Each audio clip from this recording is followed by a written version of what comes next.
Well, I would like to call to order this budget committee meeting of the North Carolina City. Will our executive assistant please call? Amy Appleton, Present. Rochelle Bateman, Ryan Davis, Present. Phil Falconer, here. Counselor Gustafson, Absent. Valerie Highfield, here. Robert Lindsay, Good evening. Counselor Marshall, Absent. Counselor Martinez, Absent. Cristobal, or Chris. Mahia. Here, okay, thank you. I didn't want to. And then, Counselor Shaw. And Counselor Valenzuela. Here. And Mayor White. Here, thank you. At this point, we're going to move on to item C on the agenda, which is election of chair. So I'm entering any nominating. I have a nominee for Dave Anderson. There's a second on the floor. Second. Councilor Falconer and it's by Councilor Valenzuela. All those in favor, please say aye. Aye. All those opposed? Hearing none. I'm going to pass it over to Dave Anderson. Thank you very much. Item B is public comment. I invite for anyone wishing to speak to the budget committee on an item not on the agenda or on the agenda scheduled for a public hearing. Comments are limited to 2 minutes.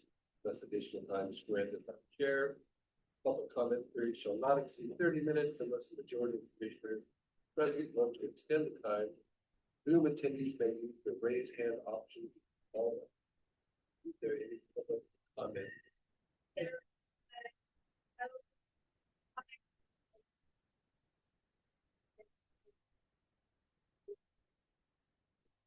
Okay.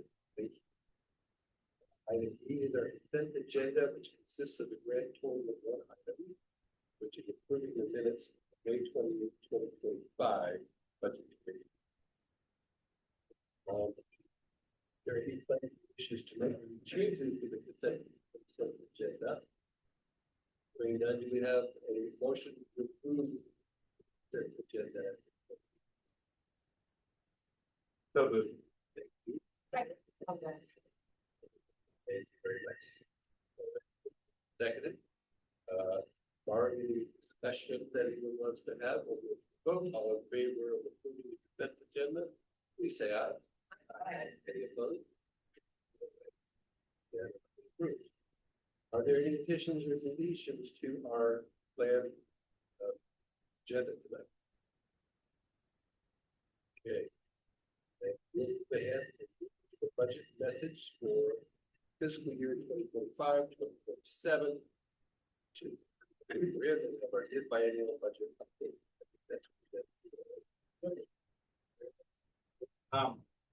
Just to kind of set the stage for the biennial budget update this evening, I have some kind of opening remarks to talk a little bit about overall issues from the city, trends that we see, some of the development patterns within the city, touch a bit about the general fund, structure of our budgets, our negotiating agreements that we have. We start to get a departmental upgrade, and that'll just be all verbal. Notes. When we get into the departmental part and passage of the assistant city manager and Zell, we have 91 slides, 92 slides. So it is meant to be thorough and transparent. There's definitely a pattern to it. Hopefully, you have quite a few thoughts along the way. We will be involving all the department directors here this evening in the presentation. So if the nurse section comes up, the person directors will come up, present some of the things, some of the big accomplishments over the past year, some of the issues that we're looking at next year, and doing some foreshadowing, if you will, the budget. I'll also be doing some of that. Quick question. Yes. Are you in for city staff? Are you okay if, as you're presenting, any member has a question, they can just ask? Okay, I know technically it's supposed to be called out and everything, but let's see how it goes. If we just pop the questions in, if it gets unruly, we'll put more in the room. But if it's just a quick clarification or tell me more about this, you don't mind, we just pop it right in. And I guess just before we're kind of getting going, I'd be remiss if I didn't mention that this is the first time in a quarter century doing this without money.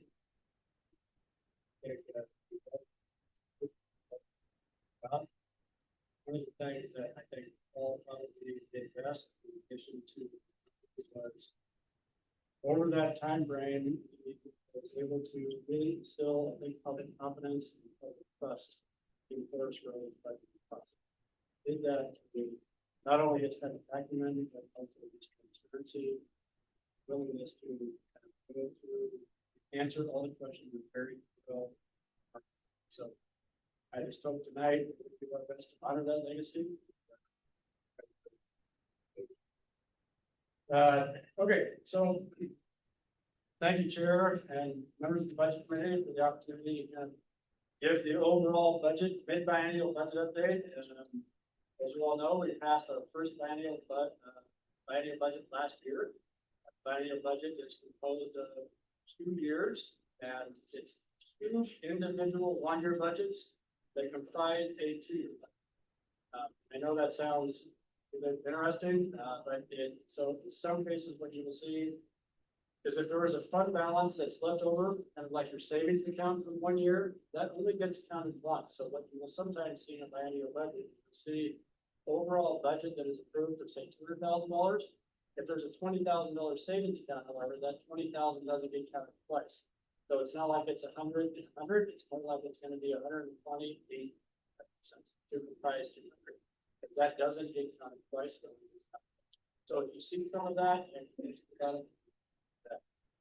the intent of this update is the mid-biennial budget update. So this is kind of the year where we look at what I would characterize as unforeseen issues, necessary corrections, us, and importantly, strategically foreshadow some of the things that we may be proposing in next year's biennial budget, but we're not. My comments are gonna, I think, be around 10 minutes, but I mentioned earlier, it's kind of designed to provide some of the context for. So this past year, in 2025, the council adopted the 2030 vision plan. I would characterize that as a generational document. That was the first document of its kind that the city passed.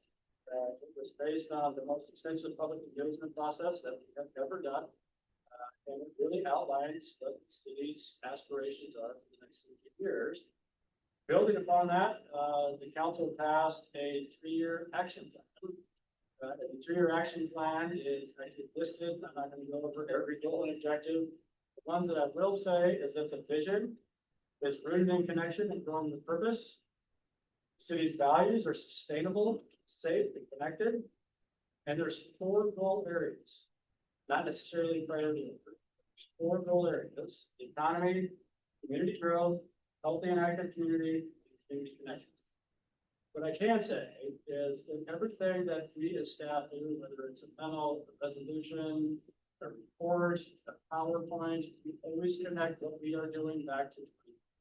There has to be a nexus somewhere, and it's up to staff to draw that nexus out and explain how what is being proposed, considered by the council, the budget committee, or in the budget, is connected somehow to. So, with that, I'd like to talk a little bit about some kind of broader trends. This gets a little bit statistical, so I'll kind of just try to do an overview of kind of the first one: population. Forest growth is still growing. It's not growing as fast, but it is still growing. I would kind of juxtapose that to say Multnomah County. Multnomah County is not growing. It's great over the past 5 years. I think it's 20%. Our growth rate has been about 6. We're growing a little bit faster than communities of our size in Washington County, but not very much. But we are still growing. The consumer price index, you often hear about inflation, and where is inflation? We've seen inflation start to tick up. January of this past year, it was 2.7. It gets adjusted every month based on what's called a basket of goods. That basket of goods doesn't change. We've seen it take all the way up to 3.5% in just this past month. So it's gone 2.7, 2.9, 3.1. So that trend is kind of going up. Assessed value, the city reached its assessed value targets last year. As many of you know, under Measure 550, existing developments, 3% of essentially the assessed value. You have new development, it can go above 3%, depending on what that fraction of development is. We estimated a 4.5% growth in assessed value, and we realized that last year. We're projecting 4.5% assessed growth in the next year of biennium. So we met our assessed value. One of the ways that we look at building activity is the valuation of building permits. It's just one measure of economic activity. This past year, the number of permits and the valuation of those permits increased. We went from 58 permits to 185. We went from approximately 13.9 million to 71.4, mostly due largely to industrial development. Interestingly, both of those were a decrease from 2023. A year 2023 was down. This is kind of interesting. This is based on some market analytics from Zillow, Redfin, and some of the kind of programs that run off of those that track current home sales, etc. But the median home price in Forest Grove dropped 6% year over year. So year over year, March, to average of $500,000. Interestingly, the rental rates dropped about 13%, the average was $650 per month. I would note that these values do remain well above assessed value. So you have market value of the home, and then you have assessed value of the home. The market value is still well above. Housing vacancies are still pretty low, about 5%. That compares to some other areas of the Craig County area. There's some vacancies in 10%, about 5% for housing. Our industrial vacancy is virtually zero. That's been kind of a long-term thing about the past 5 years. We've got virtually no vacancy in industrial buildings. Same with commercial. In terms of industrial development, we've seen industrial development occur on 78 acres of about 290 total undeveloped acres over the past year. There's about 160,000 square feet of construction. About 635,000 square feet of pilot construction started. Jesse, what is title? Title means that you have the permits. Land use.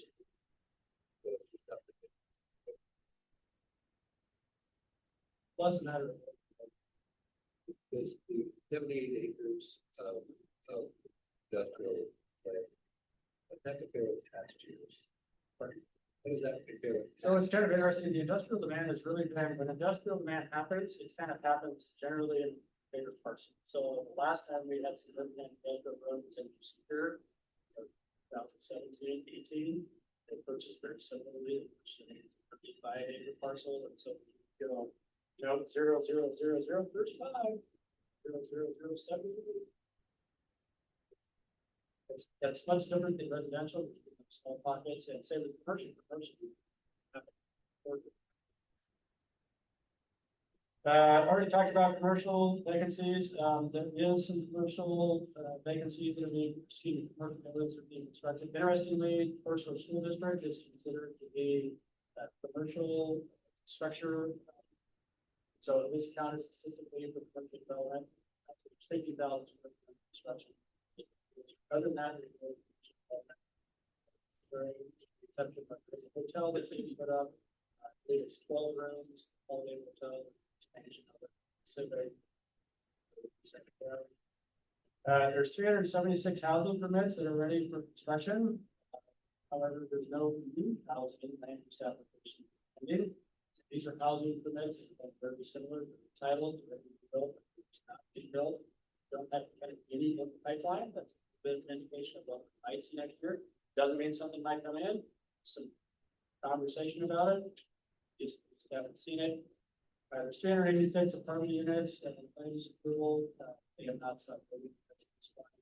Those are principally those apartment units that were approved, to the east of Sunset, going north, Highway 7, that goes right there. The number of certificate of occupancy permits, that's really kind of a measure of new home completion, new home, what's called certificate of occupancy, or COO, occupy that dwelling. It's holding steady. We have about 85 in 2023, 73 last year, 82 in 2025. And so far we have 26. Expect that number obviously to March, so let's expect that number to go up.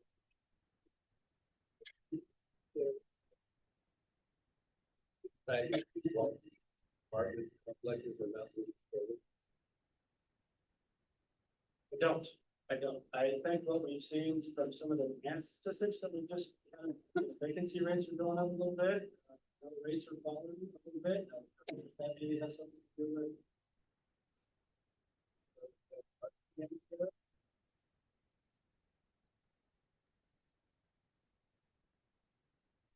Good. We're talking about something.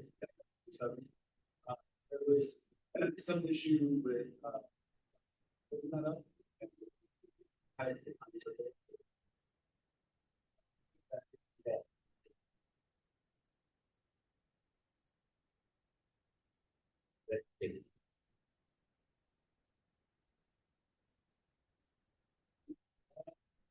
And then the city's average annual median income, it ticked up 7.2% last year. Dollars, property rate, approximately 15.4. Unemployment continues to hover around 5%. It's lower than the state, it's higher than the county. But those are kind of overall macro trends. Any questions about trends? We still consider severely distressed. We are considered, I remember. Right. Yeah, we are just what we did. We are considered a rent-worthy community. Yes. So there are certain reporting requirements that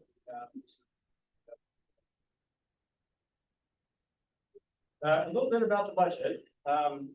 We are a full service city. As a full service city, we offer many services that some other cities don't. We give our neighbors, and as a result of that, we have a pretty complex budget. We have a lot of funds, and those funds are designed to track each and all of those services. In some cases, we'll go from consistency manager, in some cases, it can be restricted funds, in some cases, it can be a general fund. General fund generally, it's going to have more discretion, it does have discretion. Fund, I'll get into that later. We have 27 different funds. That's part of the reason we have 90 slides. We'll get into all of those. Our overall biennial budget is $254.6 million. That compares to the fiscal year 24-25 adopted budget of 162. The reason that's not double is because numbers of fund balances are the second year, so it's not going to be exactly 2 times. Our largest expense is labor. So recognizing that we do have limited resources, we exercise prudence when it comes to hiring positions and looking at positions. We have positions come up, we do a position analysis. That analysis takes a look at positions still doing what we did before, has it changed, if it's changed, is there responsibilities associated with it, is there structural change, is there workload change. We try to do that assessment before we go and make a commitment to the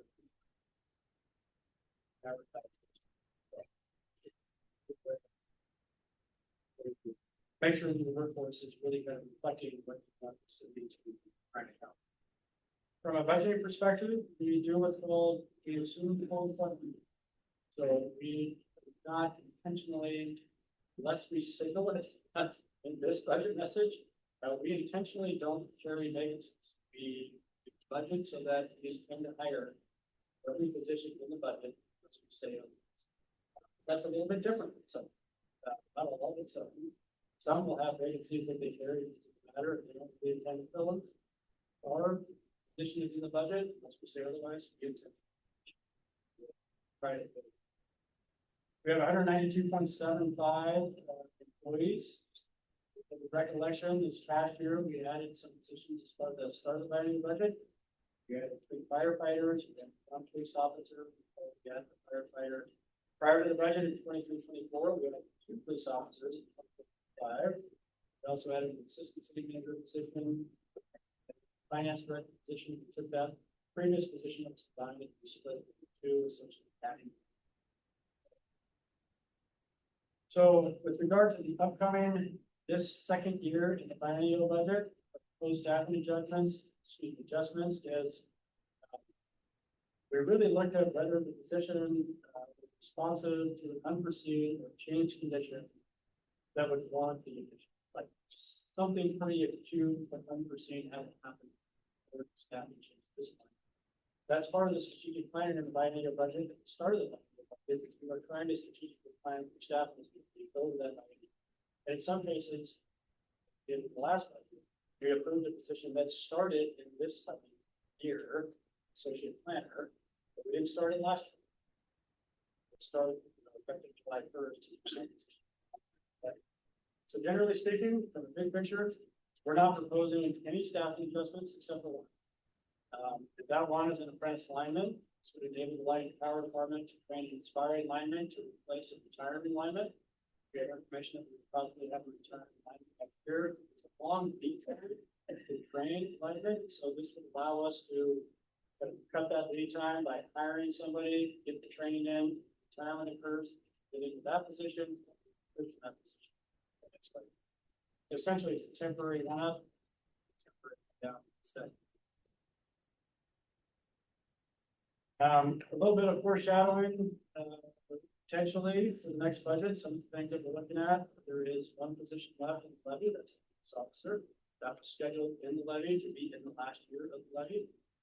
So that would be the next biennial budget, so that's a consideration. Human resources is increasingly getting busy.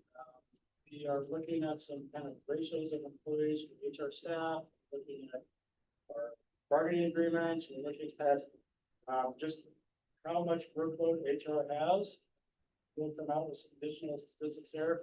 But what it's really looking like right now is that our HR staff has more work than the staff. Cities on a full employee basis, but also bargaining unit perspective. We did a standard of 3 retirement plans. So there's some complexity there. Park seasonal maintenance. Part of the 2025 council objective is to really look at kind of park seasonal maintenance and tie what the maintenance requirements are for parks to the assets and infrastructure we have. So we're going through that analysis as well. And we've already done some major work, continuing to build on that work. So look at budgeting that in the next biennial budget. We're looking at internships. This is really something that was highlighted in 2040. 2040 highlighted kind of 2 things, but they highlighted more than just 2. There were 2 things that were highlighted: internships in connection with the community and volunteer programs. This is a way to potentially address it. So we're just kind of signaling that from an internship perspective, whether it's MYAC, Mayor's Youth Advisory Council, communications, parks, sports commissions, there's a need there. So take a look at that from here. Specific profits. Looking at another classification, this isn't necessarily a position, but a classification within a facility, a public works utility worker. There's been some changes in the law that require on-site supervision at all times. That's very difficult. We want to have 1 supervisor on a per-shift basis. So this is looking at whether we need to implement a key position. There's a benefit from a state statutory compliance perspective, but there's also a benefit from a career ladder perspective. So this is something we're going to be talking about, not only in negotiations, but also budget committee and expansion. The fire division chief, we kind of signaled this last time. We mentioned that we were going to keep this position vacant. We intend to continue to keep it vacant. Chief and I, we're still talking about some potential structuring within the fire department. Big picture is that over the past, since the budget was passed, Cornelius has hired their own fire chief, general agreement with Cornelius, it's going away. Gas agreement went away, a couple of years prior to that. So kind of structure that fire was really founded on, the intergovernmental agreements and managing gas, managing Cornelius. It's now really going back to what I would characterize as the so there was once kind of 3 division chiefs, one that managed each of those. 2 of those are gone. So we're keeping this division chief vacant to see how this is. I think we're still learning. This takes a little bit of a while for this to unravel. We're learning more every day, getting some good information right now. Keep that position vacant. And then the part-time JS coordinator, that was something that was signaled in the biennial budget. Contractor basis, it's just very difficult for municipalities to do GIS. So we're looking at keeping that position vacant. Any questions so far?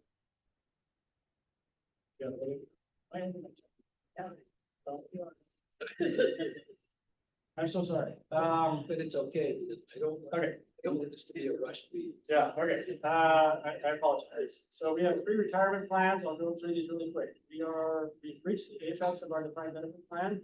That's a closed plan. So we are seeing actual cost decreases with that. Because And people PERS, or yes. We have fewer enrollees. one way out. Well, and I guess the easiest way to say it is we had 55 last year, we had 46 active. That kind of reaches its apex and goes down, our expenses go down. Right to that. PERS is on state, so whatever they set the rates at, getting to my contribution, that's 84%. I'm gonna go through the bargaining agreements really quick. We have. I have a question about that. Okay. Is there any thought to look at, so double dipping for PERS, right? But since we're on the defined, since some of our employees are defined benefit. Yep. Anyways, I just want to put that out that I think we need to reconcile that. Like, is there an option for employees that are on that benefit to do some sort of private, like double, I don't know what it's called, but we call it double dipping. Yeah, that's an excellent question. So we have had meetings with our defined benefit plan retirement company about if that is an option, and if so, under what conditions. It is different than PERS, so we're kind of exploring what those differences are. And I can't say that we have a resolution for that, but we have basic factors. For bargaining agreements, we're going to go into that a little bit more in the presentation, so I'll skip that. Medical and dental insurance, it's going up pretty dramatically in some cases. In some cases, it's actually going down a little bit. So that's mostly on the dental side. But we are looking at anywhere from 13.6 to 20% increases on Regency. Respect to Kaiser, we're looking at 3% we're looking at 13% for Kaiser, 7%. That was 13.6 to 20% for Regency and 5.5%. Anything Oregon, we're continuing to implement that. That's a percent payroll tax. Expense for us, it's about $70,000 a year. Our workers' comp premiums are going up 24%, about $53,000. We had a couple incidents on to workers' comp, so that's what we picked up. We think that once we get past that, put that down.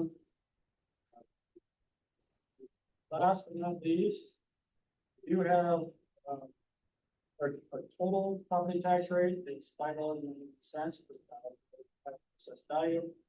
3.96 is what's called a permanent rate. $1.95 is the local levy. Every 5 years. Conversation with council, the current outlook is paid. That on the right. And doing pretty good in our unappropriated fund balance for the general fund. And the last thing I would mention is rates and fees. What our code points to is a cost of service or CPI or your wages. So if you look at that whole combination of factors, we're looking at proposing a 3%. admin, water, computer. That is. Really appreciate everybody's time. Thank you for your time, sorry for all. Next thing, in your message, you mentioned that looking forward to contemplating some adjustments to possible smoothing function. Is that because the headcount is distribution? As our liabilities begin to decrease in our defined benefit plan, that smoothing fund is really intended to pay out those annual. If we have a bad year in the market, smoothing fund is intended to not have a big shock effect to the property. But those liabilities and I don't want to give the impression that it's a steep curve. It's not. It's a very, very gradual curve that those are coming down. But as that's going down, yeah, we want to look at whether that defined smoothing down. It's kind of a meeting. It's assuming it's doing its job. Something that's going to. It is, yeah, and we've had pretty good market returns the past year, so we haven't had it back. We had a poor market return. Thank you, Chair. Right. Yes. Yeah, see, this may be the answer,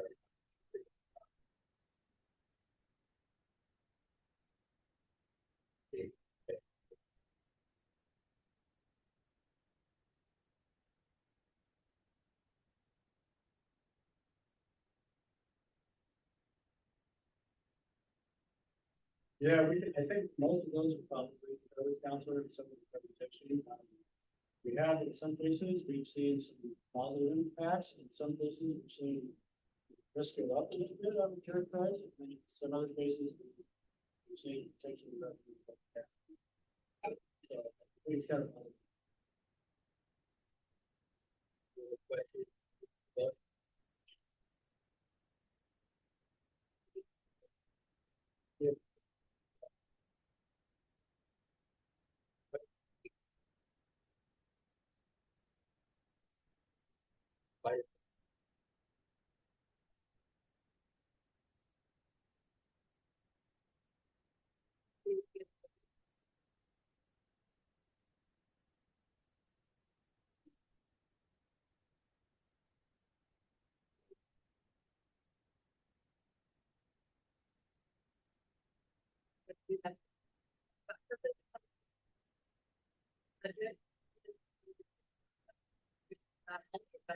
That happens in the coming year, and we're asking at the budget level, and then asking for a recommendation vote of confidence about. We'll take a formal action to approve a supplemental. So after the fund review, we will have a full, it's 2 slides that covers all of the investments. There's actually relatively few, you can see, referring to the budget message, we took an approach of this is something that is exigent, it's something that's immediate, we need to get that in the next year that we really wanted to make an investment for. But otherwise, we try to stick to the spirit of the biennial budget. We're also going to have to do a state shared revenue. This is an annual requirement. This is the single portal action that we need to take place this evening. We noticed this meeting for that. And then we'll also have an urban road agency meeting to review urban agency budget. For tonight, it's for an overview of the city budget structure. You know, we've got some newer budget committee members, but we're also working on a newer budget structure. So let's talk about how this works. I want to review the city financial performance that we did by end because it's a 24-month budget. We have a unique opportunity to come in 12 months in. This is how we're doing, and consider staff requests for the budget. Vision 2040 action items really are driving the forest growth priorities and budget for the next 2 years. The manager discussed, and as well, council took a subsection with action items as well as a couple other select action items to identify as priorities for this and the next biennium. Council was these are the council action plan items that are also in the.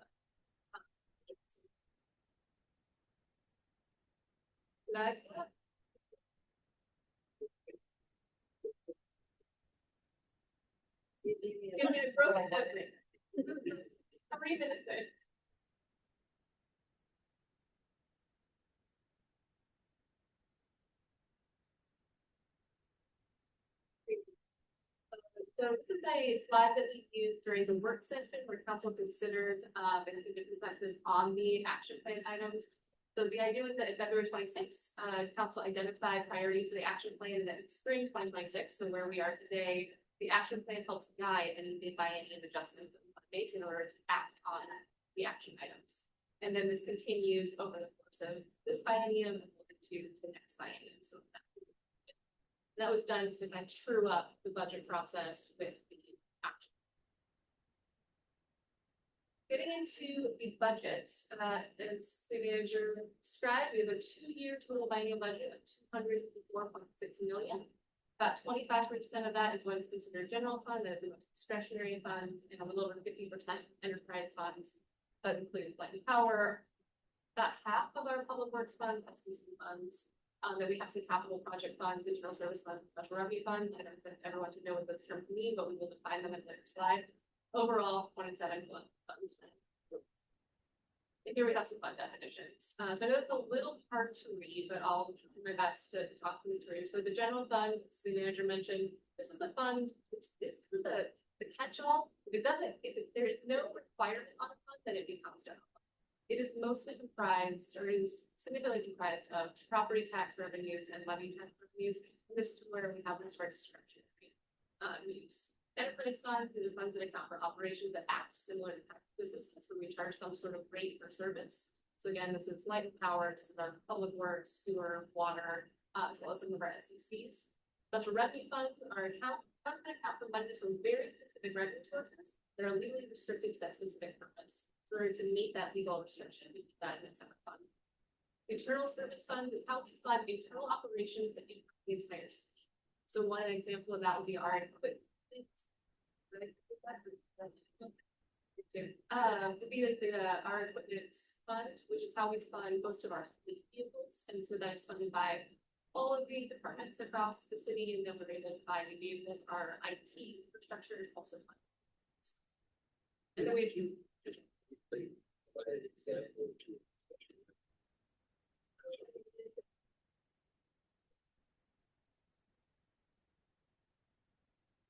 so a couple of examples. So the building permits fund is a great one. So when people pay their building permits fund, they call it these for grants. We also have what's called the TLT, so the City Transient Lodging Tax Fund. So this is a fund that we collect hotel revenues from that, and that can only be used for tourism. And then capital projects fund. So these are funds that pay specifically for major capital facilities that are not captured in other fund types. So other fund types can be used to pay for major capital facilities, but you make still one. One example, we have what is literally called a capital projects fund. And that's what we have used to do big projects in the city hall remodel. One example, we're currently leaving that fund empty, but open and active. And it's fund that we would use when we're doing that. Then we with that on. As manager described, our personnel costs are the primary driver of costs in the general fund and influence our enterprise fund as well. Budget amounts for personnel are sufficient to meet wage increases due to some net vacancy savings. So because in vacancy savings is, as the manager described, we budget as if we be fully staffed, but we are not. Organization usually is, and so there's always going to be that sliver unused funds, and that's what we're considering vacancy savings. So we have a small, narrow opportunity to use some of those funds in order to pay for unaccounted for a couple small projects as well as some. So on this slide, we've got firefighters, which is in non-represented staff, and the IBW and absolute bargaining units. On the left is what we budgeted for the biennium. On the right is what we've either negotiated or negotiation. The firefighter agreement was completed before the biennium, so that's why that was non-represented staff was 5% proposed wage increase. Police, that bargaining agreement was completed this year, while we budgeted for 3%, the bargaining agreement was 4%. And IPW was budgeted at 3.5%, and that bargaining agreement is still under negotiation as well as passed. But we are confident that we still have vacancy savings, even though those two are still under negotiation in order to fund where we fit. We've also, as Andrew discussed, significant mental and dental insurance increases were budgeted. However, we are able to. This is something we want to keep front of mind, especially going into the next biennium, and we've seen how much. Overall, we won't focus too much on our revenue this evening, other than to say that our revenues remain stable and as projected. We're still seeing a 4.5% increase in assessed property values. It's given year we have. The manager explained with some exceptions, we're proposing a 3% increase in city water services. That's to 4%, so it's good water rate. We're focusing on expenses, but going into the next biennial budget, we'll be doing full revenue analysis that we do every year. Guys,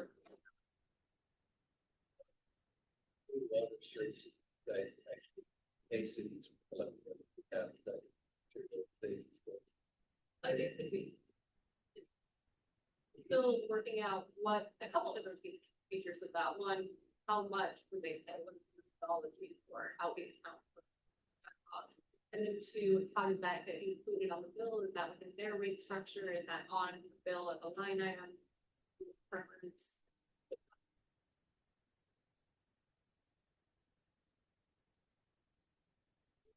They have pocket to the general funds. So as I described earlier, the general fund is primarily funded through local taxes, about 53%, intergovernmental revenues, similar to let's say the CCLS, the library, IPA, charges for services that is there is because so many of the general fund departments like the legislative and executive as well as the admin services department support the entire city. Some of the enterprise, all the enterprise funds pay into or pay for those services. So really a lot of it's assets or treat other departments as service to something that and then some other smaller items as well. Again. Well, no, I think that is a big thing. Then the general fund is used for these city functions. So we've got legislative, executive, and admin. We got fire, police, over 100%. Aquatics, park and rec, library, a little bit on municipal court and development, and it's really commensurate, really with the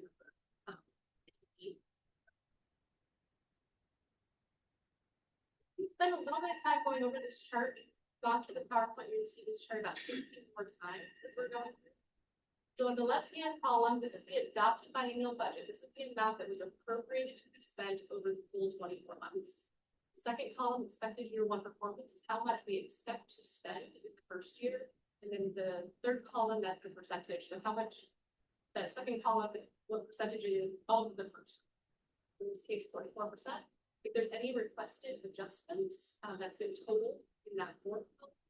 And then this would adjust the appropriation.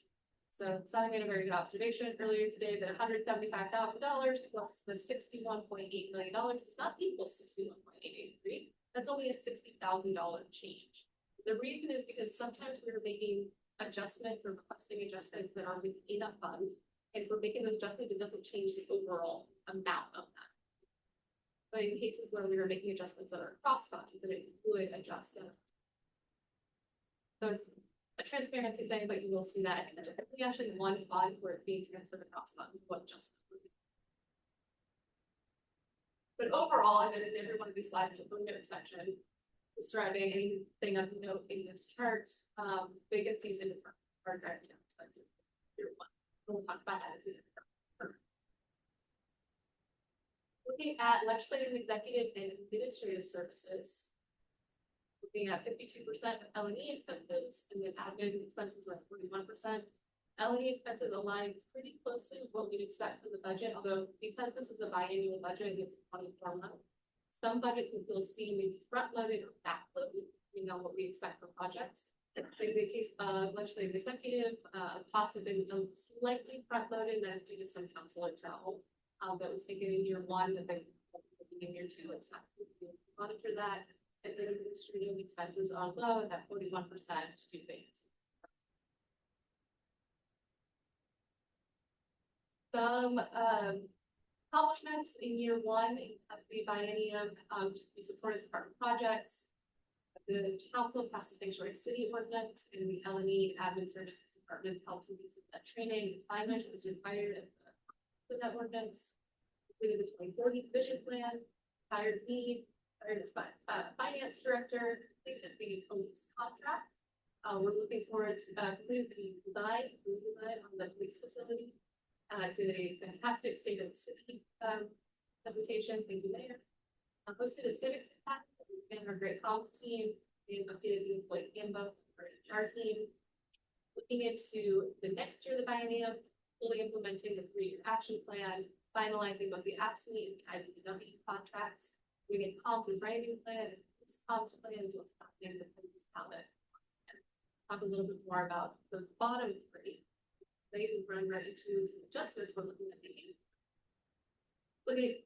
Requesting 2 adjustments. One is for the communications and branding plan. Council reached a consensus to move forward with doing this.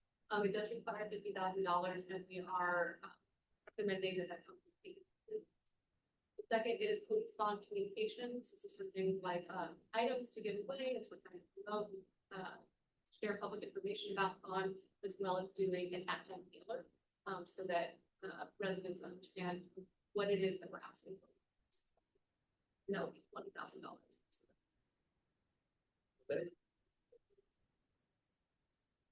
Given that you failed the first time, well, appreciate the benefit.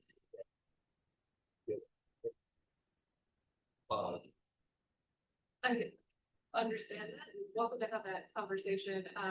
We've been working on a budget with our comms team, and $20,000 I believe is enough to purchase items, do printing, send at least one at-home mailer, as well as do at least one billing insert. If there is more that's requested, it's there. Well, I was also gonna say that that doesn't, include like the pack or advocacy group raising money and doing additional funding. One of the things, just to be transparent, I hope is that community members work and join the pack that advocates for. Please do not do that.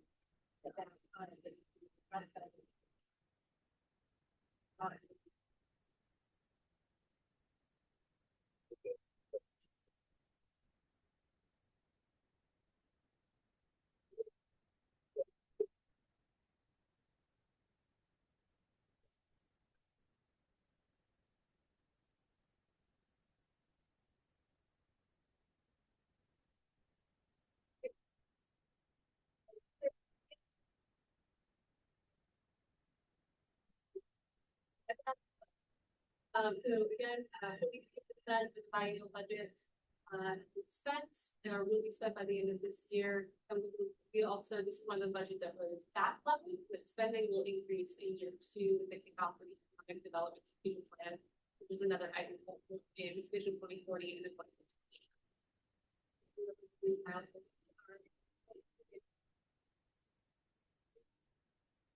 Yeah, so last year we did economic opportunity services.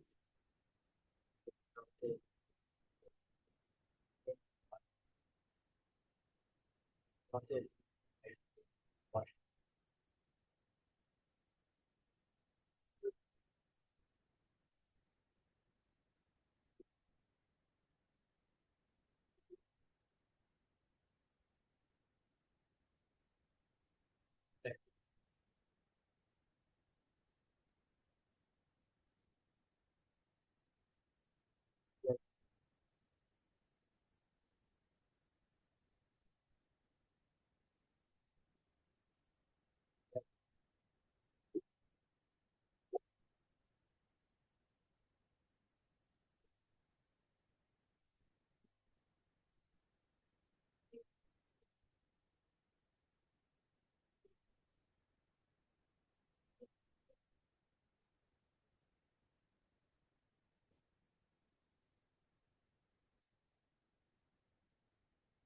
And general knowledge, course group designated both the course group as well as the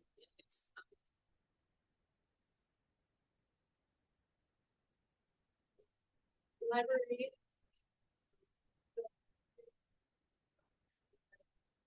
Annual budget on track and our new.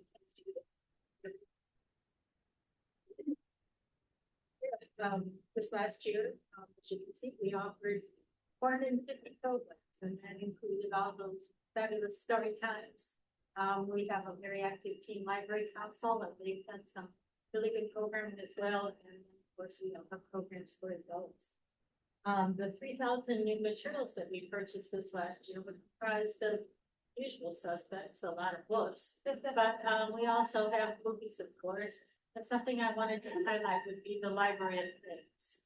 If you haven't met the Library of Things yet, you should make your way to the library and check that out. The Library of Things includes a variety of sort of not normal library things, and including, in our case, we have a lot of games. We also have hotspots to check out.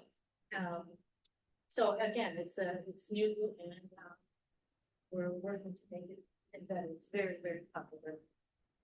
The IGA, just to make sure you know that's in the works, the council knows about this, but the city has an IGA with Washington County for services and the relationship with the CCLs. This next year, we're looking at doing something about our carpeting and flooring at the library. It's 20 years old. Well, no, I'm saying no. Oh, it's bad. Well, it's old. And so we're been working to get some costs and figure out what we can do about that. So that's what it looks. The next bullet speaks to the divider in the Rogers room, which is that wall. If you've ever been in that room when we divided it, it's the movable wall. So it's not very movable. It too is 20+ years old, and it's heavy, and we'd like to make better use of that room by being able to use that wall. Right now, it's a problem. And lastly, many of you know that the plan for WCCLS is to have the county take over the selection, acquisition, purchasing of other materials. So Forestville will be becoming a library's participant.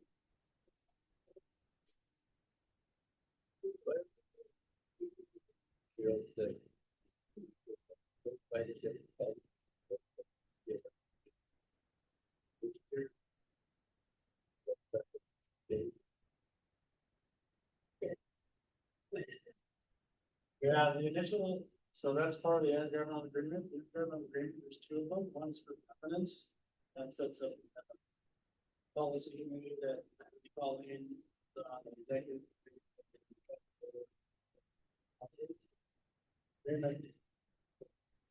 Funding is provided. It's called the cooperative agreement. Yes.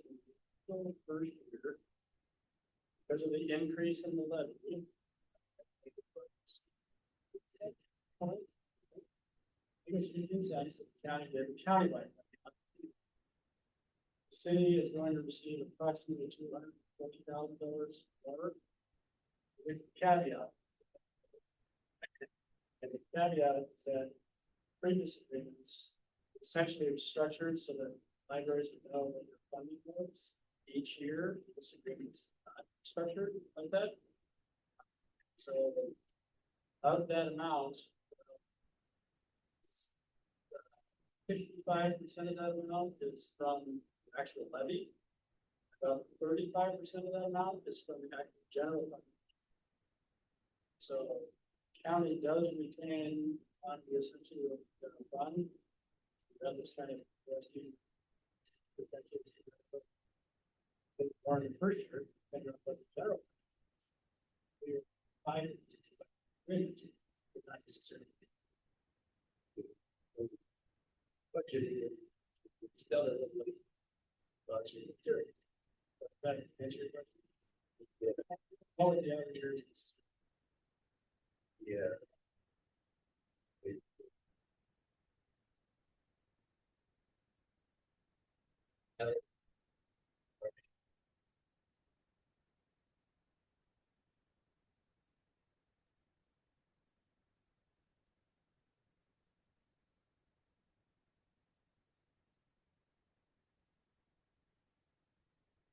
Like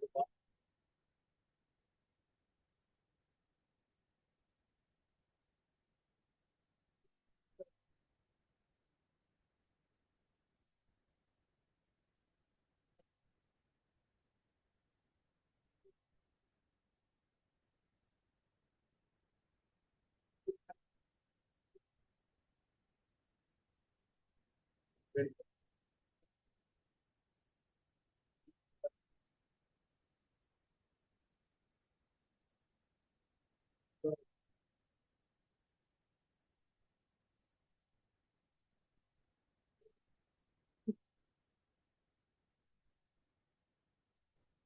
Parks Aquatics and Recreation. They're all linked together, all received by email. The overall message is all three are on track with expectations. The aquatic budget made us that the pool has been closed for the last 6 months, so we actually backloaded that budget knowing that we would have reduced staff time during the closure. The recreation budget is largely on track with lower than expected professional services. But there are no proposed changes.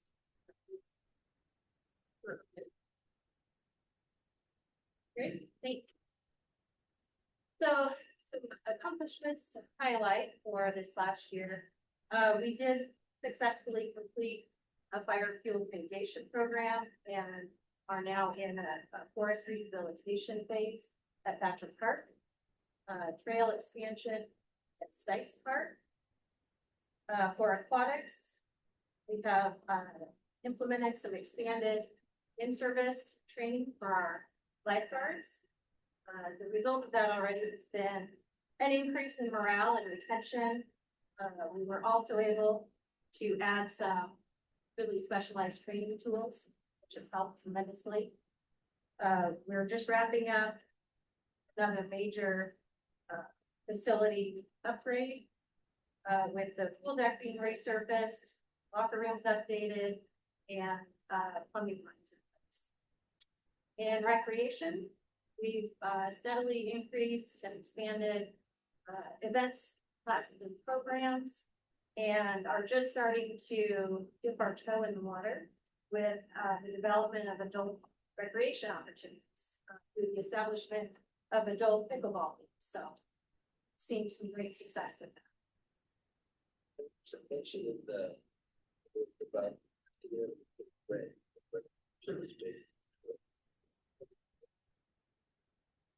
School district facilities primarily.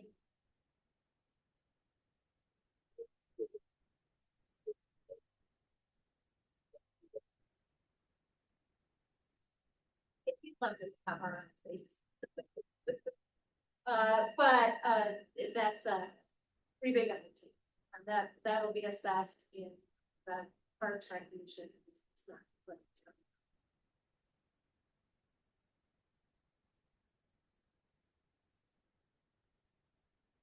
All right, and on the horizon for next year is a couple of SDC projects that are identified on here. One of which is the completion of the East Side Park construction.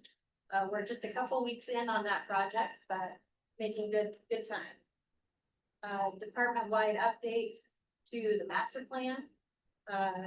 We are closing in on selecting a consultant for that, so we look forward to launching that very soon.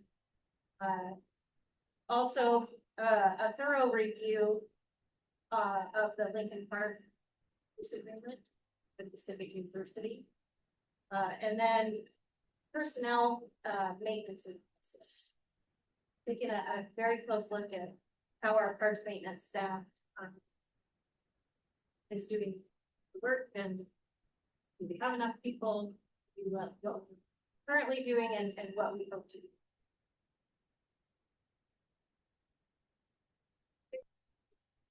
About parks, but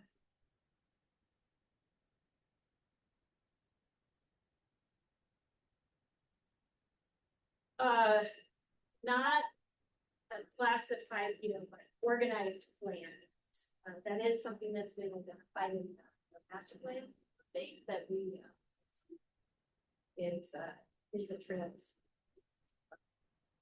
especially if we turn the whole that part of our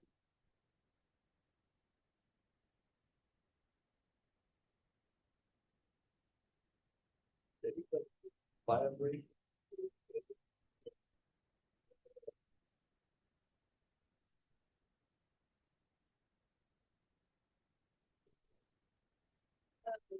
again, looking at about 46% of the budget, a little bit low due to vacancies in the department starting now. So obviously, the number one bullet point is I was hired, several months ago, replacing a bunch below Henry Hyman. Some big shoes to fill, but.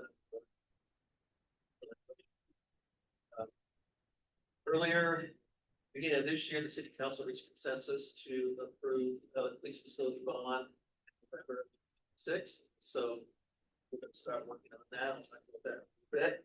And then there were some new state laws that came down, just really only two that addressed police. One of them was proper identification, being worn uniform, which our policies already comply with that. The other one is wearing masks, except for certain situations which are tactical. Need or medical need, which we need to update our policy to pass our medical practice. That's the thing. But we have to make sure that we're up to speed on those. The police department assisted with the sanctuary ordinance implementation. Henry narrated a training video for all staff on how to properly respond if there are immigration enforcement on city property. And that went out to everybody in the city, and I believe that was completed earlier this month. All that training was done.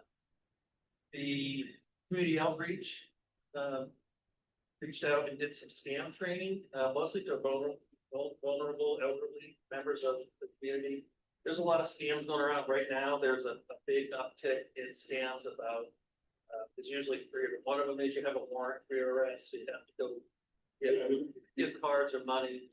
A family member has been arrested and helped to be bailed out, or kind of the newer one is family members kidnapped and you need to go get money and help get them kidnappers. And a surprising number of people that fall for that scam because the scammers are very good.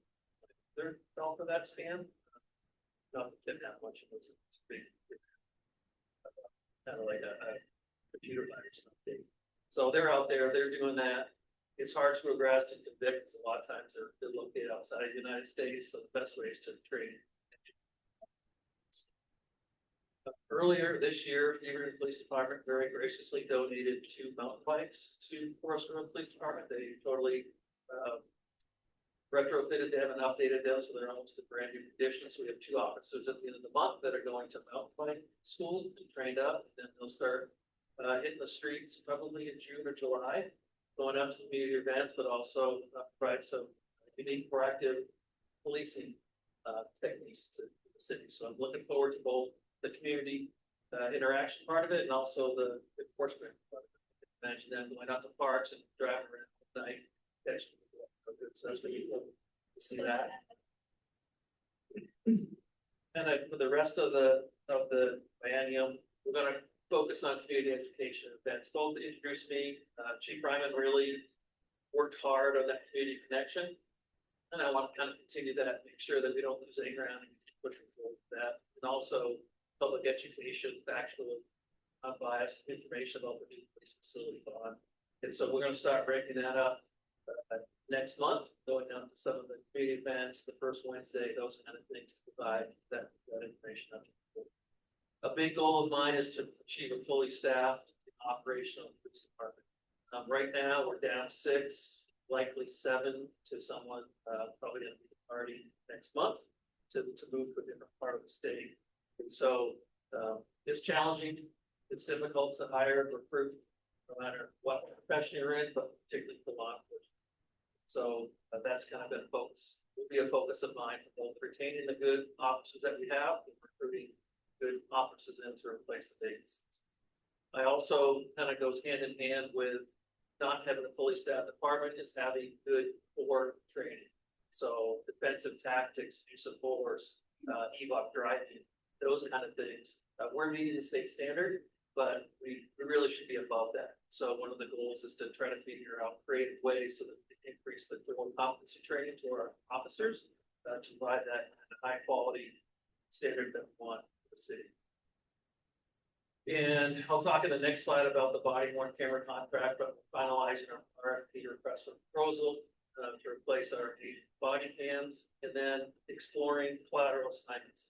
That kind of goes hand in hand with recruitment and retention. A lot of the officers, they leave agencies for a variety of reasons, but one of the more common ones that I hear the forest growers, they go into other agencies that have more specialized team assignments. Maybe the SWAT team, the crisis negotiation team, or the ROTT, the drone team, those kind of things. K9 traffic teams, they want those opportunities. And so, yeah, with being fully staffed, with retention is to increase those collateral assignments so that the officers have opportunities to grow for professional development.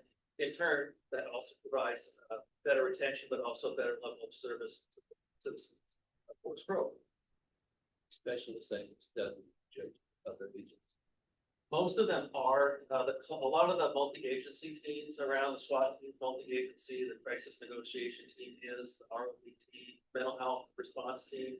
Those are all multi-agency teams that, the sheriff's office, kind of the main, but the city agencies will have an officer usually assigned to those countries. K9, traffic unit, those are not really part of a multi-agency team, although they do cover other areas. If, let's say, Hillsborough doesn't have a K9 on, and we have one consent system.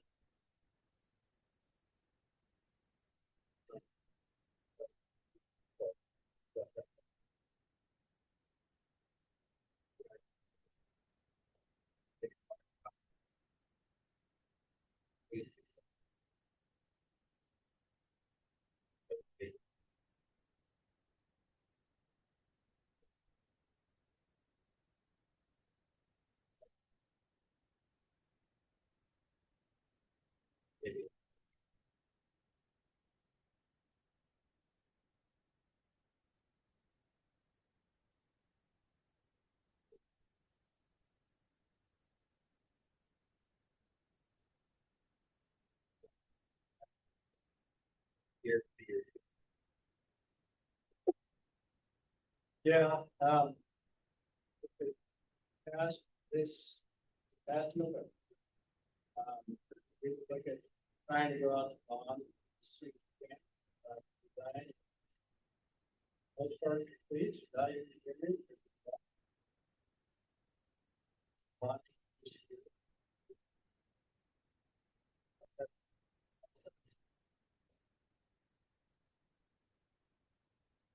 The MGC construction contract, so try to get it out on the streets, so to speak. So, how long we had spade is the ground, probably.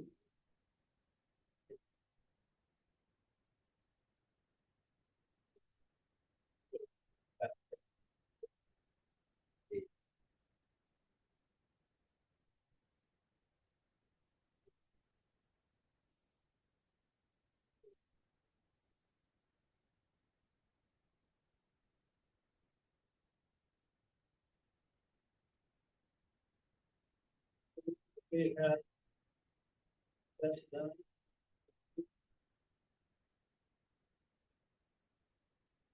Okay.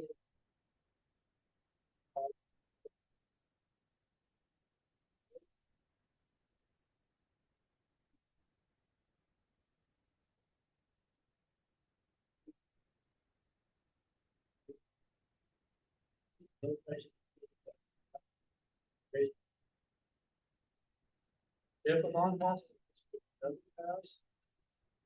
We also reviewing some of the accounts, the two accounts really that fund something like that, the facility major maintenance fund, that's typically funded by savings in general, so to speak.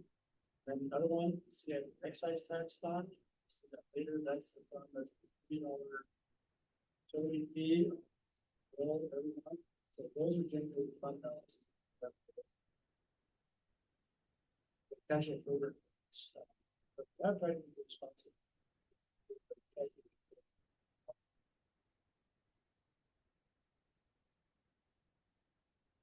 Great.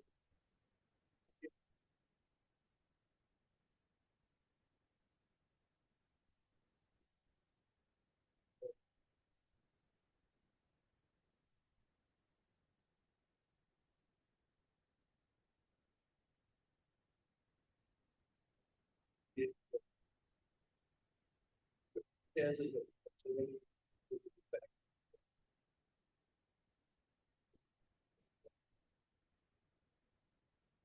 one of my kind of missions when I first got here was to meet with everybody in the department, spend 36 minutes with them, talking about our culture, what we do well, what we do well. And about halfway through, and probably 2/3 of them mentioned the building, wanting the building. So, I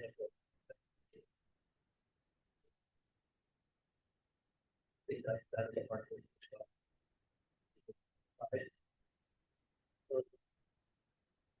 Efficiently, effectively.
Basically, body worn camera stuff. Current body worn camera contract was a 5-year contract that expires. I think we're on a year and a half or two of that extension. The equipment is kind of old technology. It's not great for the officers. But body worn cameras aren't legislatively required. I think it's an expectation. So we need to go out for a request for proposal for new body worn cameras. We just finished the proposal. We're going to publish that proposal to start to get them to come in. Anticipate is going to be about $45,000 increase from where we're at now, so that's going to be government based savings, and then the next biennial budget planning will benefit the rest of it. I appreciate this.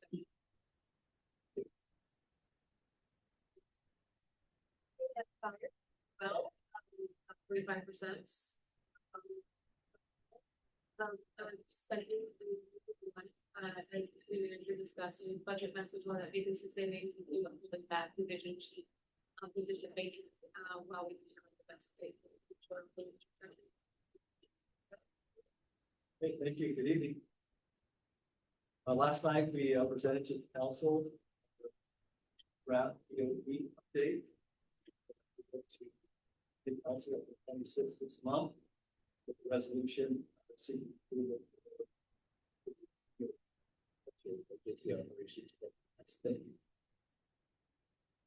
And this year we sold our ladder truck to Coos Bay Fire Department for $850,000. After funds went back to the real district to cost share for purchasing fire apparatus is 50%. Remaining $425,000 went into the city's CIP excise tax fund. And at this time last year, the city manager made a decision to authorize hiring of 3 firefighters to levy. These 3 firefighters were actually programmed one at a time over 3 years. And the decision was made to hire them all at once. Very grateful for that.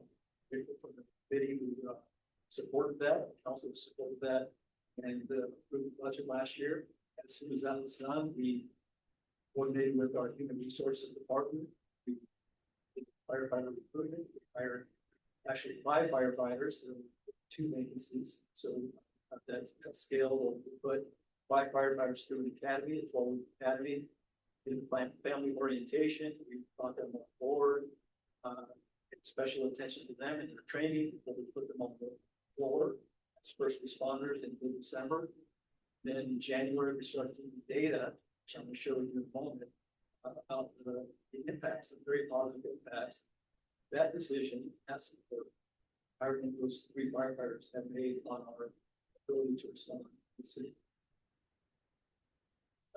And with that, we've done data collection and analysis. This is one of the self-imposed initiatives for our fire department for calendar 2026. And that is performance-based staffing through collection and analysis of data, establishment of response times, and daily deployment of resources. And this year we also had our annual open house.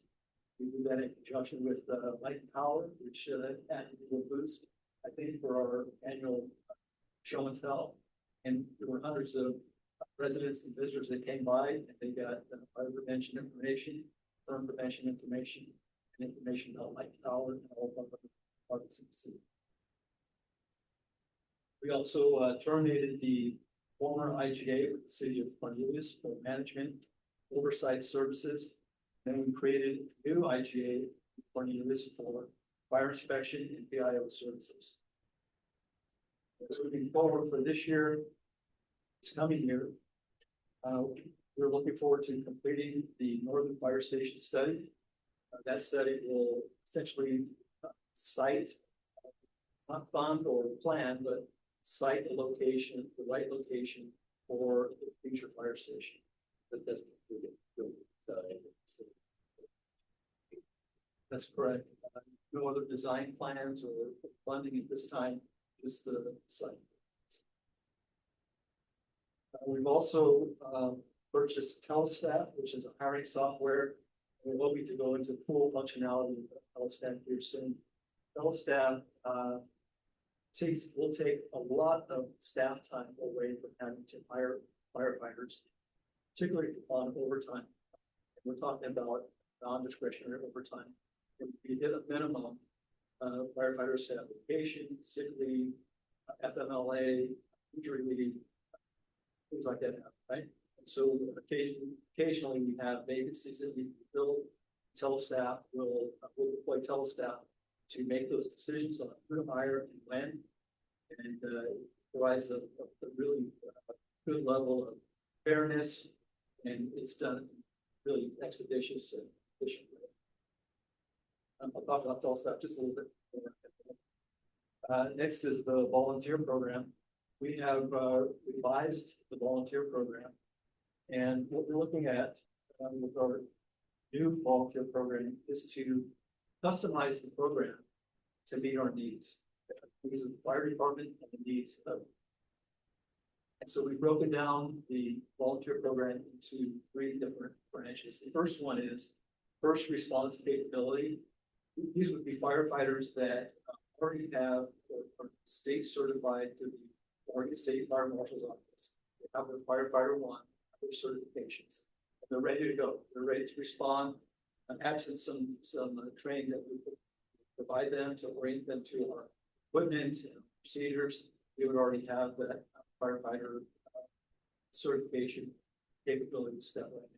We wouldn't train them or send them to an academy as we have for many years. That cuts down on staff time and costs. We bring them in ready to go. First responder capability would also include, as I said, the firefighter 1 and or EMT. So they would already hold their EMT card, paramedic card that would do better outlook track paramedics who are volunteers, but EMT certainly, and we can put those EMTs right to work. Second facet of the volunteer program will be water tender response capability. These would be volunteers who have the correct type of driver's license to DMV and are qualified and trained to operate a heavier piece of equipment at the water tender, and we put them in service in parts of the city and rural district for all firefighters. Then the third facet would be support service volunteers. Those volunteers who wouldn't be first responders, wouldn't be water tender, they're not EMTs, but they want to help the community. We find them at the Torn Rose for a holiday parade, other events, or open houses. Currently, we give our volunteers a pager, 1990s pager. We have an incident in the city, regardless of where the volunteers reside, whether they reside in the city or outside, their pager will go off, or their phone will go off, and that will be their signal to come in if we have a larger incident. And we don't have very good response. What we want to use to improve that response capability is telestat. And our volunteers right now have a calendar in telestat. They'll go into their personal calendar. They'll put in their availability into the calendar. Telestat will look at it on a daily roster. It'll see when they're available, and it will hire them through a text that says, hey, we see that you're available. We want you to come in this day during these hours. They'll come in, we will assign them to you. So instead of waiting for them to come in, we're going to ask them what their availability is, call in, have that certainty that they're with us, want to go. Telestat doing this on a basis or schedule. It's on a scheduled basis, on a daily basis, and all of our employees have telestat. And when they're available to work overtime, they will put their availability in. Department has a need for overtime, especially during the complex season of the first and wildfire season. Their availability will be in there. We can cut all the phone calls and we'll check. And I think again, they consider they're either available or they are not in telestat, and they're ready for whatever might come. And tell the staff when there's a need. Let's say we had to go on a conflict tomorrow. We deploy a resource for conflict, tell the staff sees it. If we start sending phone calls and text messages to the people that are available, they immediately respond that they will work and they come and work. There's no contact. Contact with students. This is going to help us with staffing, as I said, time it takes to staff and the volunteers, ensuring that they. Is there a very significant certified volunteers? Currently? Yeah. Yes, we have, I want to say 15, there are probably 13 volunteers, half of which are what we're calling out support to.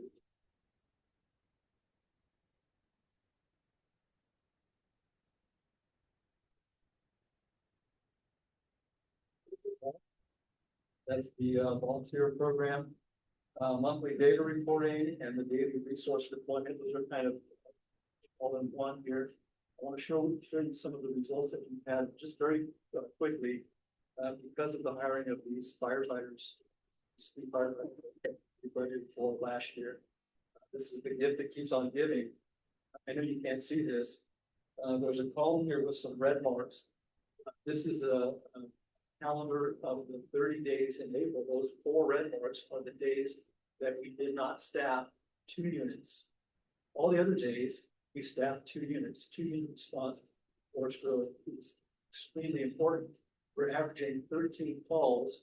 We averaged that last year, and so far in these first 4 months of 2026, we averages only 13 calls. It's 12.97. 13 calls a day for 24-hour shift. Yeah, that's a lot. That's a busy house.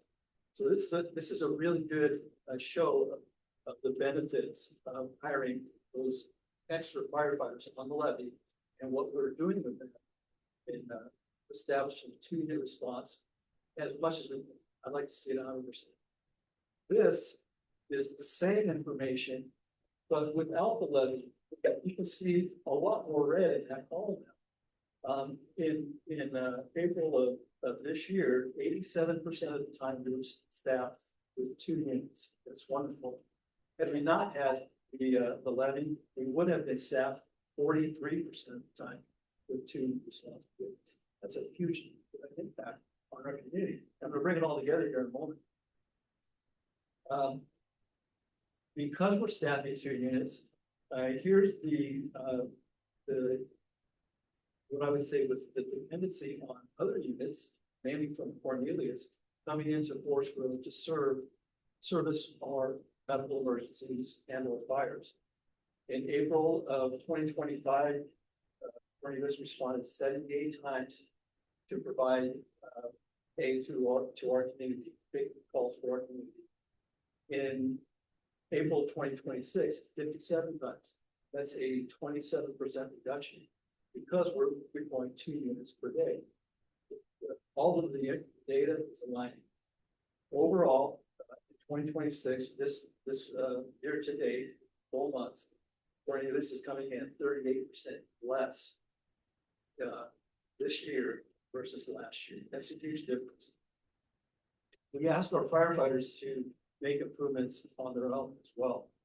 They're not just relying on the 3 firefighters that we hired. We asked them to improve their turnout times. Turnout time is the time that from the moment the lights go on in the station and the alert goes off from dispatch, that notifies us that we have a call response. From that point to the time that wheels start turning out of the station. That's turnout time.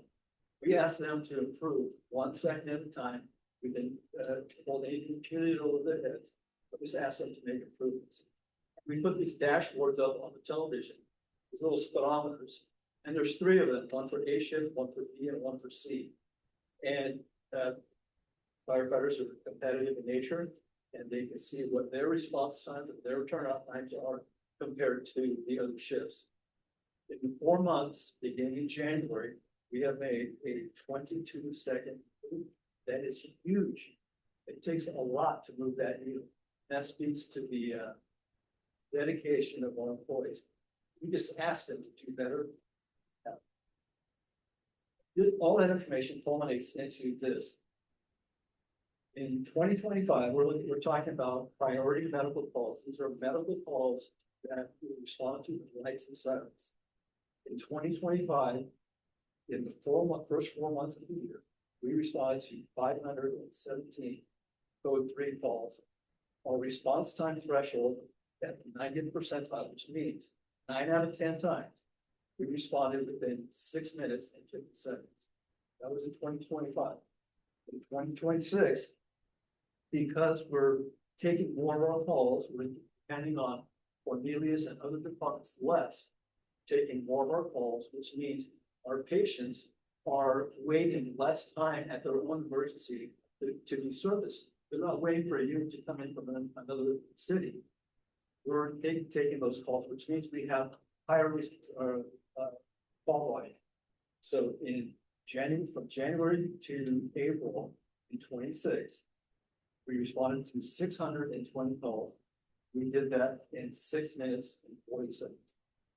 A 10-second drop with an increase of over 100 calls. That's remarkable. So these are some of the improvements that we've made because of the decisions that our city manager made last year, and this group made, and some of the things we're going to be looking towards for this coming year and years to come. Chief, thanks so much for letting us know, like what happened. It's a lot of money, sorry. Go ahead. No, but it's a lot of that money, this is what matters, but thanks for bringing it back to us in the valley. Like, this really saves lives, the morale, all that stuff. So I appreciate until you're through. Well, Thank you.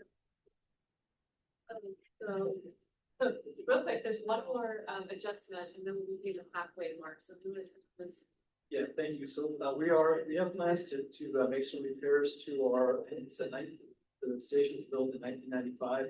The upstairs restroom facility, shower facility is in moderate disrepair, and really to come into the times that you can use a heavy duty facelift and to make it gender neutral, or because we have some male and female employees. We'd like to see separate restrooms, toilets, showers to serve everybody. We can do that for about $160,000. Then we'd also like to make improvements to our downstairs lobby, which is security proof, and I think we can make more welcoming to the public. Did the RFP pay half of the 160 or is it 160 or half of the payments? Great question. It's half of 160. So the city would pay 80. $100,000 was budgeted in the last in the biennium budget. But now that estimates are coming in at 160, we're proposing an additional $60,000 in excise tax, $30,000 of that city and $3,000 that we reimburse.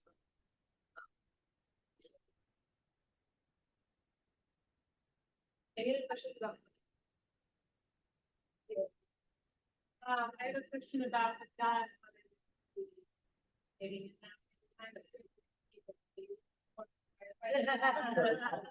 The 250-mile run that the firefighters just completed. Well, thank you. You won't find this old man. We have a firefighter who ran 253 miles, and she does that on a regular basis. She's pretty incredible. Thank you for mentioning that. Waypoint, It's, halfway. take 5.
we're ready. Back to you. Thanks, Jim. Pick up where we left off, talking about the planning department. Similar to other departments, this is a little bit low on its spending the biennial budget. This actually has more to do with the backloading. So we know we're gonna do some more professional services spending, specifically on the city's comprehensive plan update in year 2. Correcting for this, the planning department is on track. That is also a item that's called for revision 2040 and the 26-28 council act. Otherwise, there are no proposed changes. Thanks, Kim. Those of you I haven't met, Brian. Giving you kind of an overview of planning activities goals for the last fiscal year. In 25-26, we completed a pretty intensive round of development of including some industrial standards. We saw some soft spots in our development code for some recent development. Rest those. This is probably a more sort of deeper sort of round development. We also initiated our TV highway access management plan.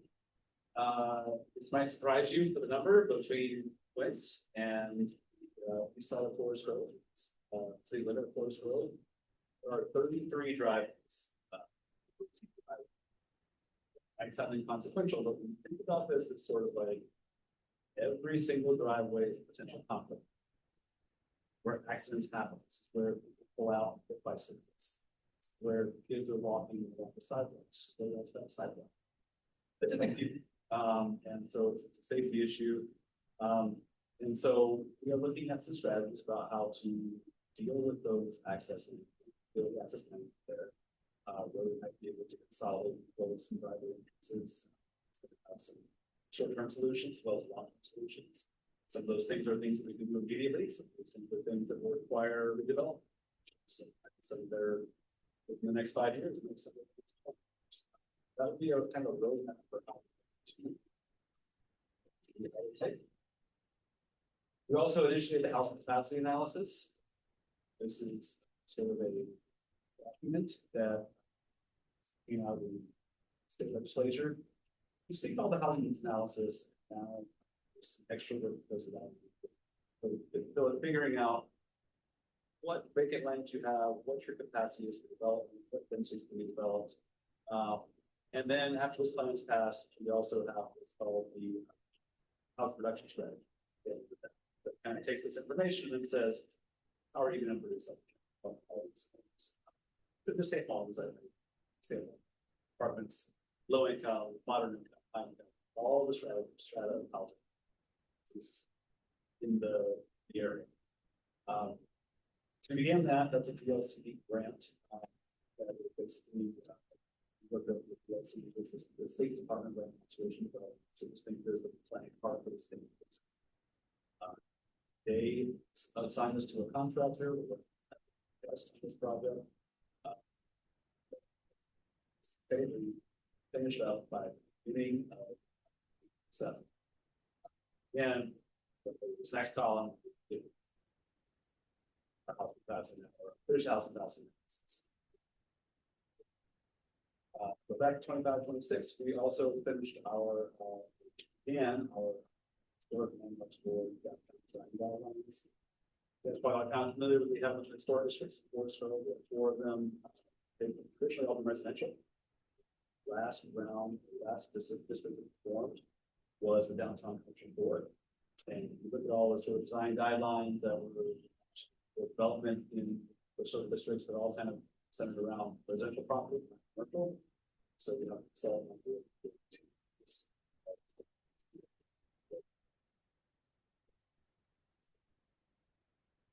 As mentioned before, in FY26-27, that housing capacity analysis strategy will also include the other anticipated plan.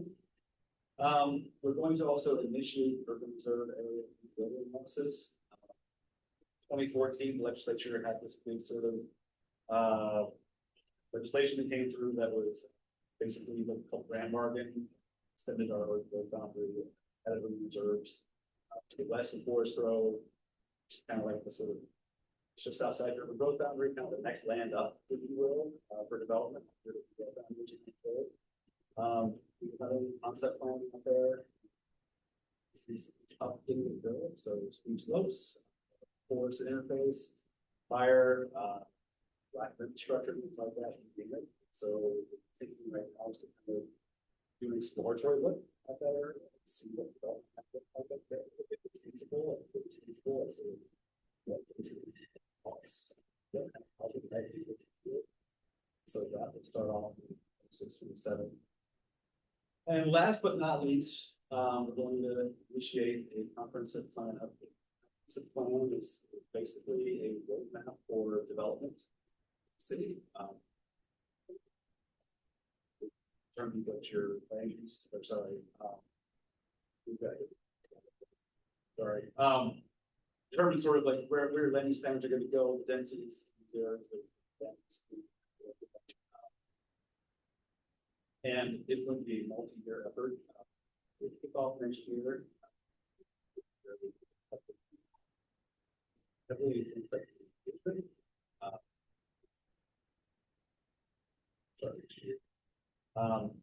as well as I think it was forecast already, which was mentioned before, we all have associated movement.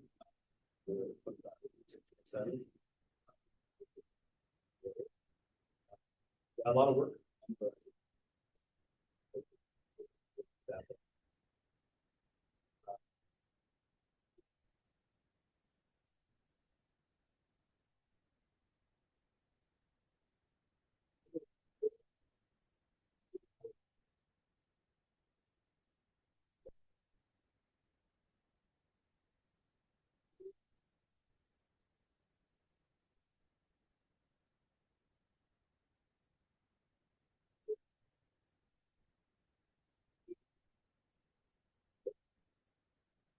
Yeah, so our department is planning zoning. And so you see kind of this, it's like the sort of snake. You see kind of land is acquired or contract with the developer, they will file for things. So, develop a certain way, development.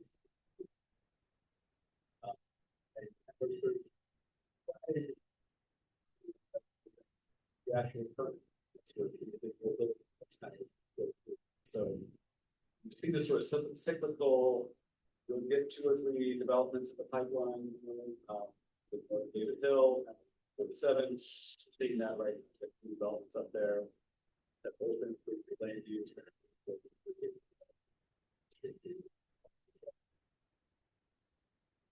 Permits are working.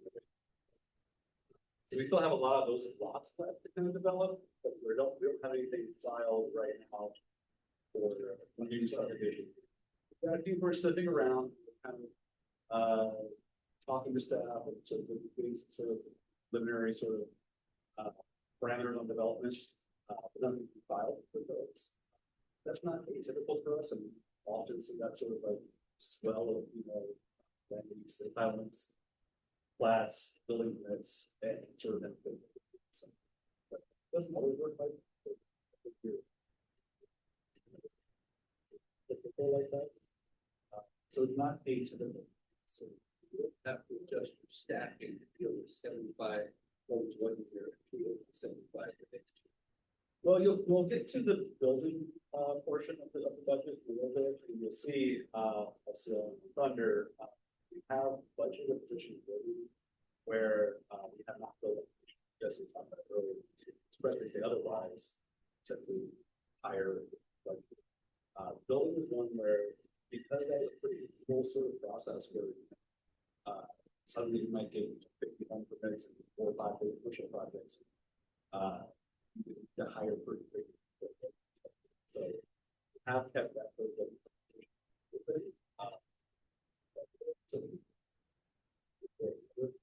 we have to let's stop. So that's kind of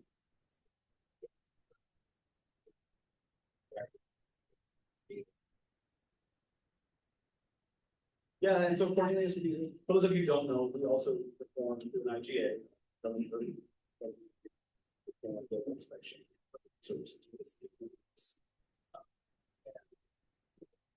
they've been very similar. All those get built out, all just kind of go back and forth. You know, in a scenario where public use developments open and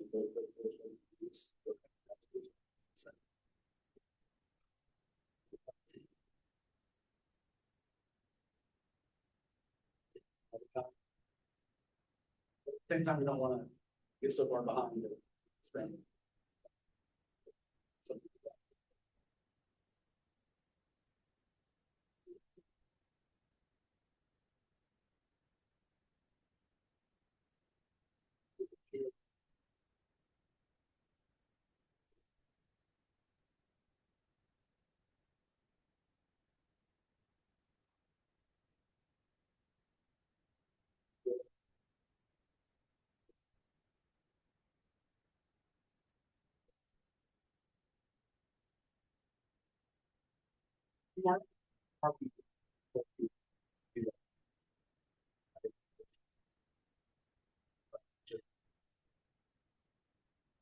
Share for the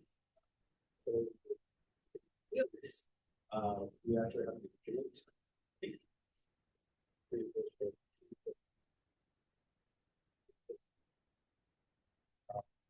requirements, loud isn't, the cost to specs, site plan is, setbacks are, things like that. Real basic things geared towards homeowners. That's true, well, Yes. catch the button. Think of a mother-in-law's quarters above a attached room. Not always that, I think it's conceptualized. And the idea is to expand housing, right? I mean, every double. And so we are developing, sourced, ready-made plans. So somebody wants to build, maybe doesn't want to protect, have plans, as long as they're building to those plans. We build that ADU without having to go to cost of an architect. We put together that tomorrow. This is the first of two meetings. So this is May 13th meeting.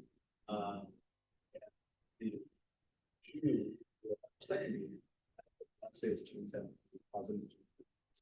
Cornelius, more of a source style where lenders, contractors, architects, whoever they're questioning city stuff. Well,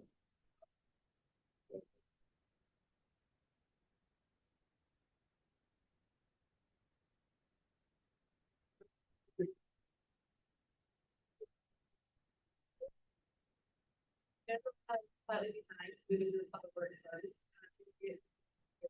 About budget for, public works is interesting that all five of those different types of funds that we talked about in the beginning, public works oversees at least one of every. So it's a big complex and interesting department, and it's a very starting with engineering, it's the one general fund department, on track 47%. So our engineering staff, 3.5, work primarily in several areas. First one being developing, managing projects, and those projects are usually within other funds, like water or sewer, depending on the infrastructure that's being built. We participate in the development review process and then oversee public improvements and ensure that they are properly constructed, inspected, and accepted as part of that process. And one project that I'm working on currently is our public works administration building remodel and expansion. I'll talk about that a little bit later. And in 26, 27, we will continue to the never-ending process of dealing with public improvements. And one of the things that we're actively involved with is responding to citizen inquiries about the traffic complaints, et cetera. It seems like that's getting more and more a part of my life. As this town grows, the complexities, all of those things, continue to, oh yeah, all of it. And then as a result, projects develop out of those types of things too, small and I'll discuss it.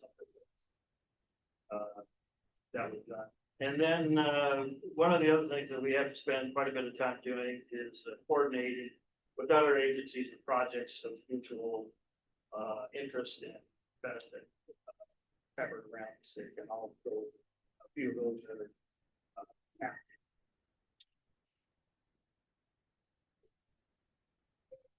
active.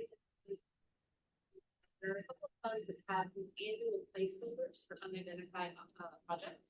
This is one of those, and the annual placeholders have not. So in the sewer fund, this is primarily a maintenance. We're heavily regulated by Clean Water Services. And so, a lot of our actions, are in conformance with their permit and standards. One of the major tasks that we started in 25-26 fiscal year is migrating our infrastructure data set to a new uniform or utility network platform that is allowing us the opportunity to go and clean up all of our data sets and accurately depict in GIS type format our infrastructure. And that will be very valuable to our staff in 26-27, we have one sewer project. There's a along 19th Avenue, between Filbert and Elm.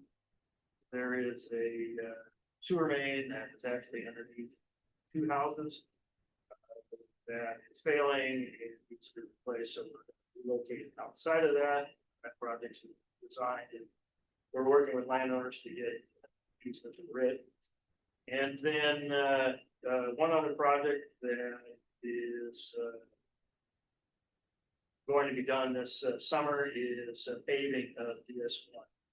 DS1 is a fancy term. It sounds very nice, but it's dump site one. And it's located on 22nd Avenue out by Zesty Cards. It's where we drown all of our leaves, sweepings, things like that. It's kind of off in the corner, but very. That's your data system site. Yeah. And so in terms of adjustments, I've mentioned the sewer project as well as DS1.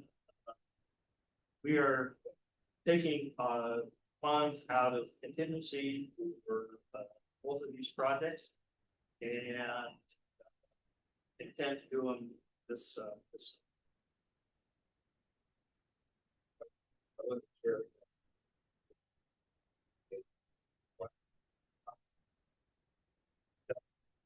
This one's about, So I understand what it's really not going to be.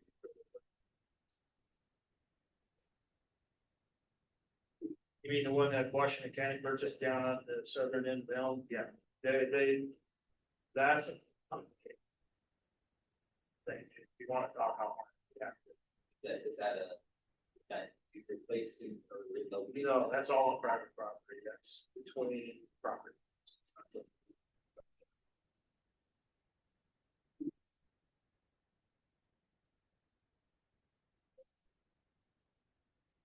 Probably there are used for these big projects, so the percentage of budget used for the film site.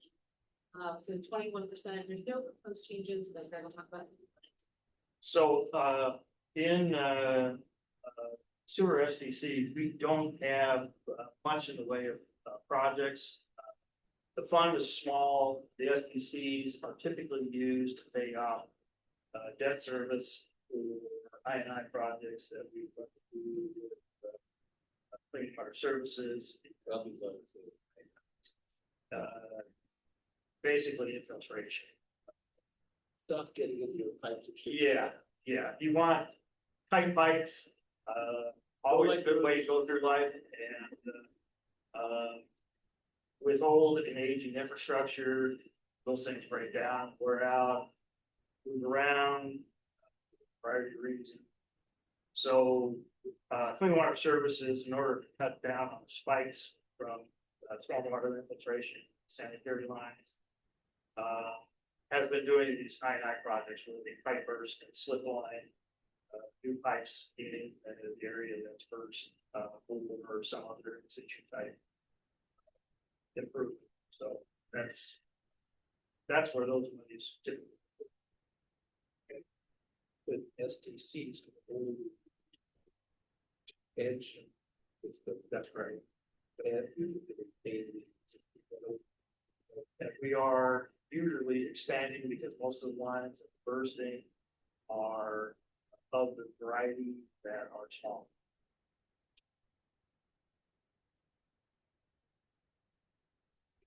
Water, the example of a fund that was front loaded, budget into year one, the water fund is really front loaded to pay for the, PW admin building, $6 million in budget, and over half of that budget here. Michelle brought up earlier some concerns about state and federal funding. This is an area where we're looking at federal grant opportunities that make subject to inflation. However, it often leads to a grant application for a brick grant that is a building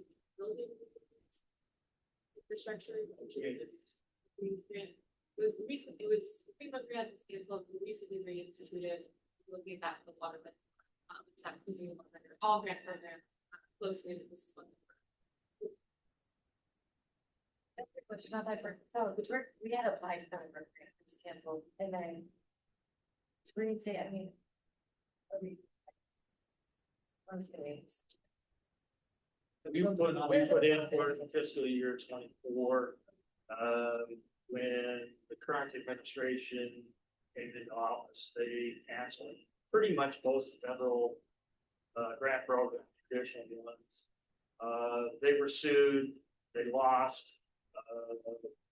and were ordered by a judge, some request, reinstate the grant program, which they did. So now they're doing 2 years, $1 billion. We actually are sitting pretty good in terms of that. So we're actually finishing up the work we started in 24 and ready for July. That's great news. Well, we'll see. Well, I mean, I'm just happy that it won. It's a big lift. The water reservoir is about $43 million, and without some sort of financial assistance from the federalities, the Harvard. So,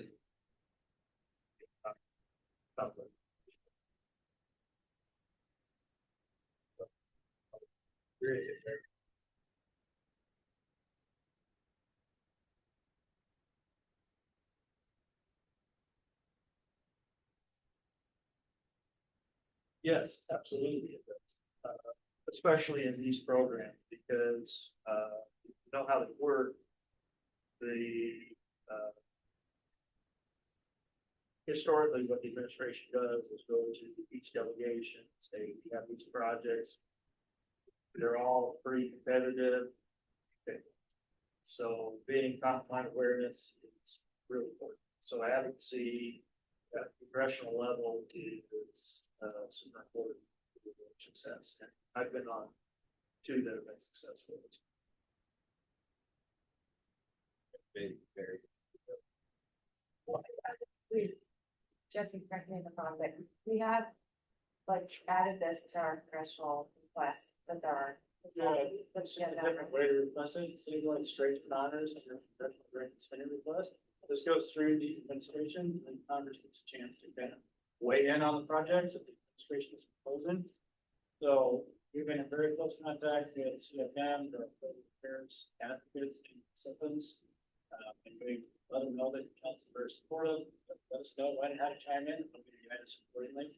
Probably be after we submit an application, initial review process, something like that. It'll be a step. Council will have an opportunity to weigh in, make sure.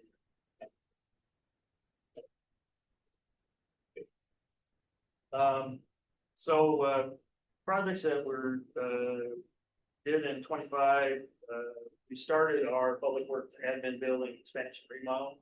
It's a $6 million, project. We are about 3/4 of the way through right now.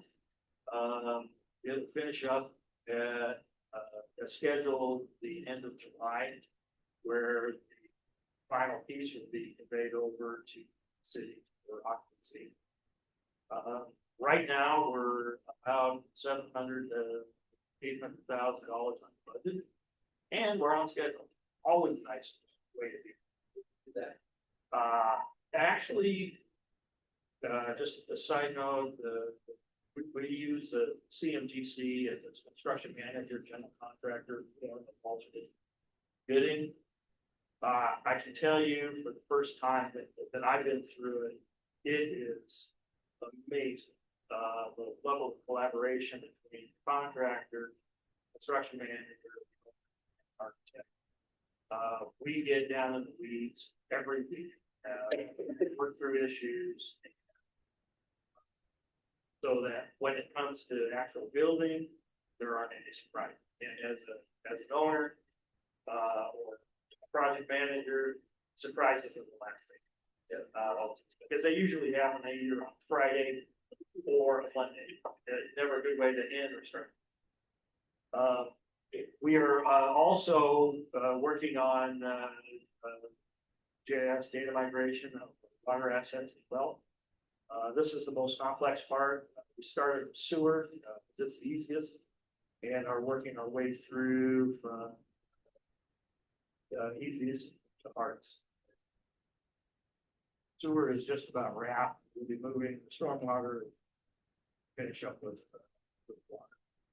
And then another project we're working on the water treatment plant is replacement of raw water booster pump, which is used.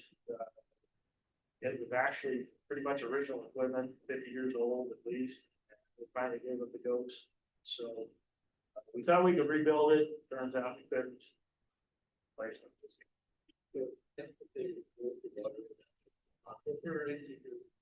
No, we have. So we have the watershed, which is up in the coastal region. We have 5 diversions. There's a pipe that runs from those diversions into town, and that raw water booster pumps it up to the water treatment. And so, and it's tired. So we're running for the most part on Grand Water Commission right now, and with our schedule in place.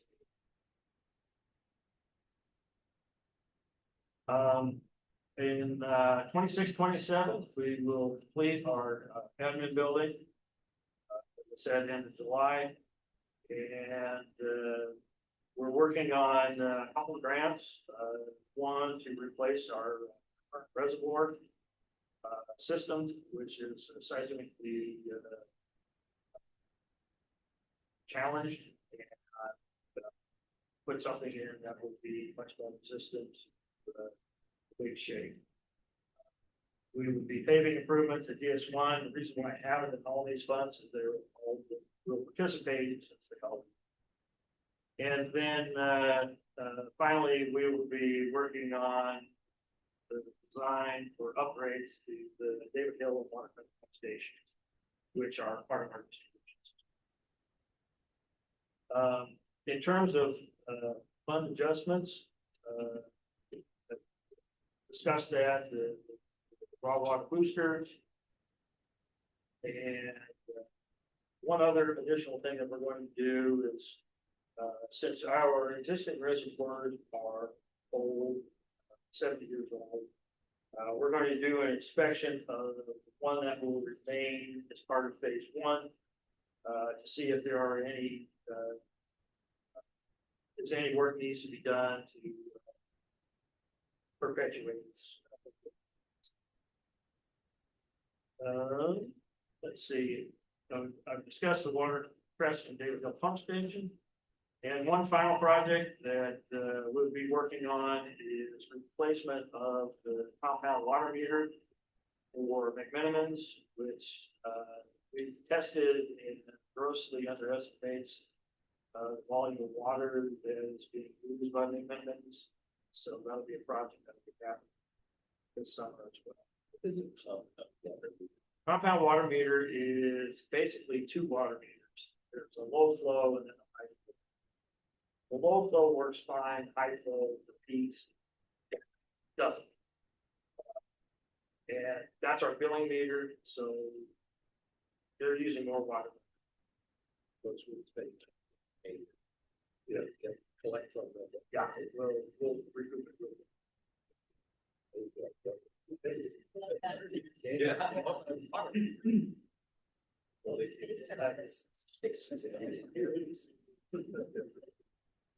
Looking at the water FTC fund, this budget was front loaded to pay for a water in-time project, which is why 7% of the budget was spent. So in terms of the water SDC fund, we have one major project that we're working on and one minor one. Major project is what we are calling the emergency intertie. It's a connection into the joint water commission or transmission lines. This is what that pipe that we will be tying into that serves the larger area of Beaverton, Hillsborough, partially water district, along with the south transmission. And what this project will do when it's complete is create redundancy for delivery of water to our distribution network. Right now, the Joint Water Commission, we get water coming out 24-inch main at 10th now, just on the south side of 47. And that line is getting old and getting ready to be replaced. This will allow us redundancy if we have to take that out of service for whatever reason. And also improve some pressure zones in the east part of the county, particularly in the industrial area that is not well served. That project is scheduled to finish up probably the third week of June. We're waiting the school gets out to make the tie-in. We'll be wrapped. And then in 26-27, we have a smaller project that's already been bid. It's replacement of the water main on College Way, University down Pacific, interconnecting the services that are there. So that project has been, as I said, bid, and is come in well less than what we expected it to be. Engineers don't like to be bid, so our contractor came in at around $312,000. They will be starting work on this the week after school.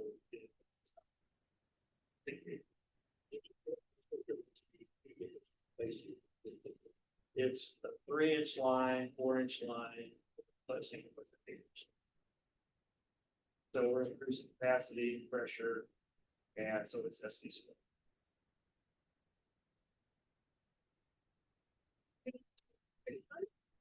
Budget is backloaded due to timing of street overlay project, which is why it's 7%. For this instance. So, street funds, pretty busy one, even if it's a small one. We have a number of projects that we're working on and continue to work on. We started in 1.5. One project that I'm really excited to see come to fruition is the Highway 47 Fernville maple signalization project. It is fully funded. Utilities are being relocated now, and Washington County is finalizing negotiations with the railroad. for the crossing. Construction expected to begin early next year. So they will probably like to do, this fall. I think that's their timing right now, a lot depends on how they get through the road. Where was that? Just No, they did basically complete upgrade to the crossings.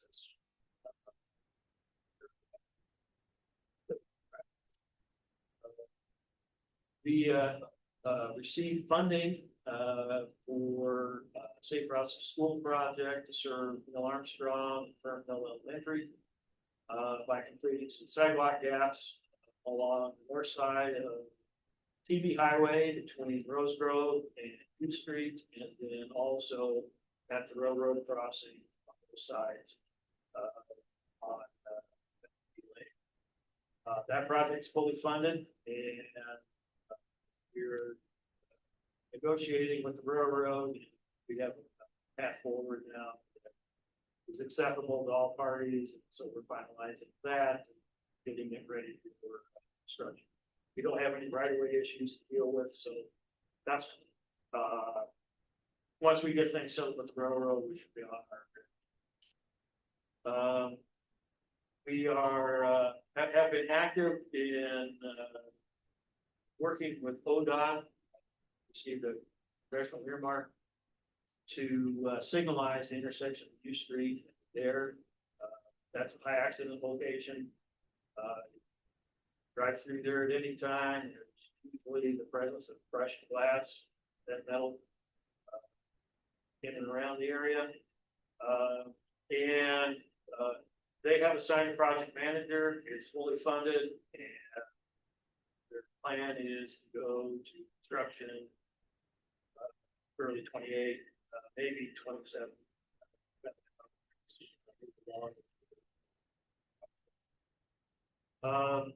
There's also to a lesser extent, since it's the ODOT facility, but we've been working with ODOT at mid-block crossing in the area of Rose Grove, of TV Highway.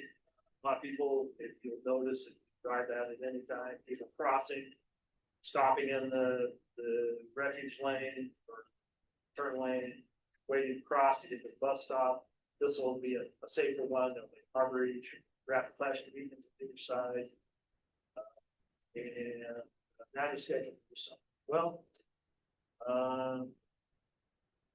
one of the things that we do and implement is respond to traffic complaints, whether it be signage or wide variety of things. And we try and figure out solutions and have an objective view and objective lens. You know, when people report, it's through their lens. We try and take some of that away and make it as objective as possible to evaluate what, if any, improvements are going to be done. We do that regularly. I bet you I did call today. And then one last thing that we did this past summer was complete a paid condition rating summary of all of our street network. And that is used to determine which road segments we overlay at. 26, 27, we will be supporting Washington County's efforts. Turns out it's been a pretty regular occurrence at the Maple, Fern Hill and Highway 47 intersection. It starts to ramp up and get going. The Safe Routes to School, hopefully we actually build it and continue to work on that, finalize it, go to the railroad. And one final thing that we will be doing in the downtown area is some restriping work and grinding of curbing, curb markings, asphalt markings to accommodate an additional 16 parking stalls in the area right around 21st. There's an opportunity to get some additional spaces relieve some of the perceived issues with parking. In terms of the street fund, I've discussed the DS1 upgrades, and why it's in here is because it is chaired by all funds. And will be done as part of our pavement overlay project, and pavement overlay work. And then the downtown parking restripe to so get some additional.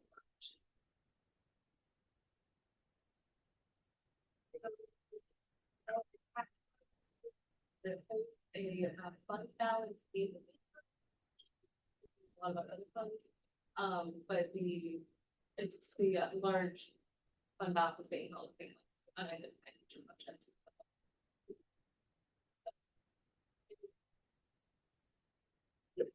So, highlight some of the projects that we've actively used the TDP for. We are funding the non-federal match with the signalization of Air New Street.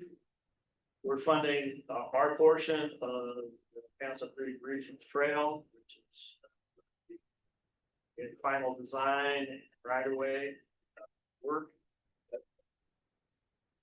That's the old road. Yep, that's correct. They funded our portion of the Highway 47 Maple Fern Hill.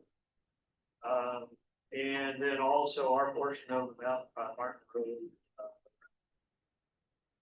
You'll notice all these projects are proportionate share. So what we're doing is leveraging our limited dollars rather than dumping it all into one project to get needed projects in and around the city at a market-based price by partnerships and working together to get a lot more done. And so I've been very particular about how we use dollars, and because those opportunities continue, and we need to be ready to participate with. In 26, 27, we will be continuing our program of upgrading ADA accessible curb ramps throughout the city. As part of our annual overlay program. These are TDP eligible, so that's where we take it out of. And then we're going to continue to identify projects and partnerships, leveraging our transportation dollars to bigger projects. Water, 41% of budget that's spent, similar to the one we saw earlier. This one has some annual placeholder expenditure line items. So one of the projects that we did was acquire some surplus land from ODOT when the railroad abandoned the old rail bed for Council Creek Regional Trail. Subsequent piece of property just to the south of that and west of Hawthorne that is open space that we're going to use for regional water quality facility. They serve the upper part of the base, which is the downtown area, which is fully developed and will allow us to develop and redevelop and allow for certain credits rather than having to do on-site type stuff. This as a bank, so to speak. And that acquisition was completed. And then I am going to start work on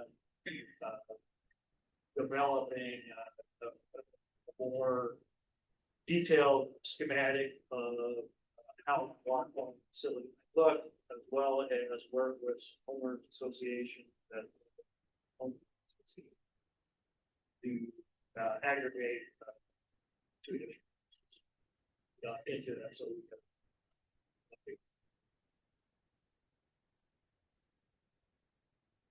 Yep.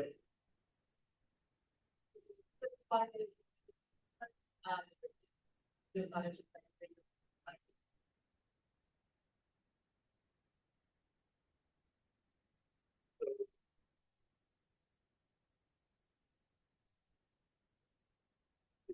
It's just kind of simple, but it will be used at some point in the future. Portion of it will be used towards that. So Okay.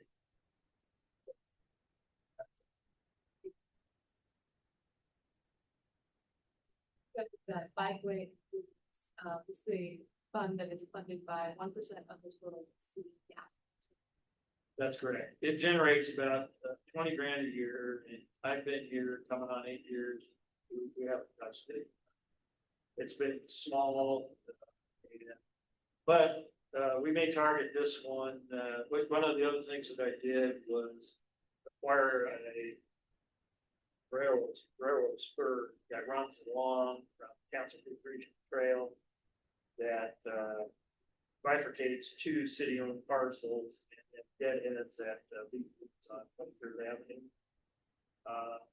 We acquired that piece, and we're going to aggregate the parcel and potentially use it as a trailhead parking lot, and maybe use these funds to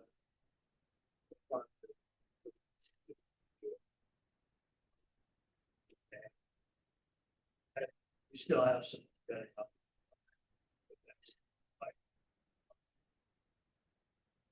Yeah.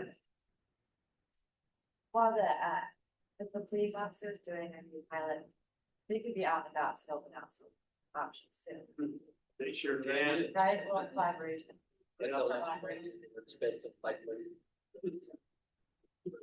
Yeah. This is, I was asking the separate for trails, just by. it is earmarked for bike trails and for related.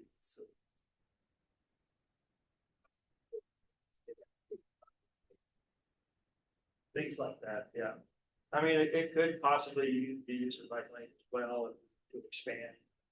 There, likely that would be. Just not a huge amount of money.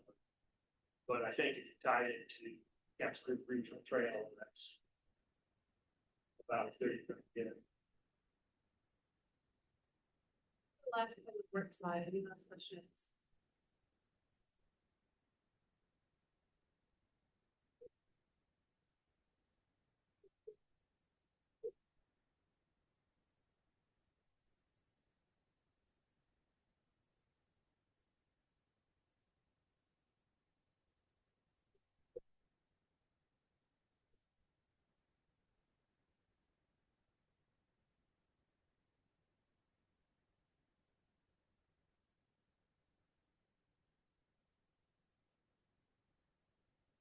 Honestly, I haven't spent any time thinking about it. Your goals already in projects, got some already stacked. And everything. So I try to do something.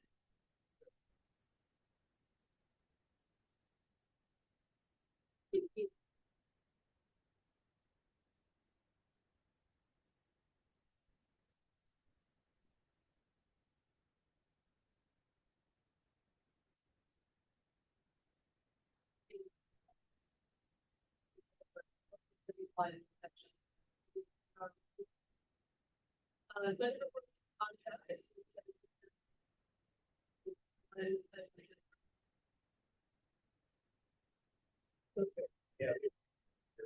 Great.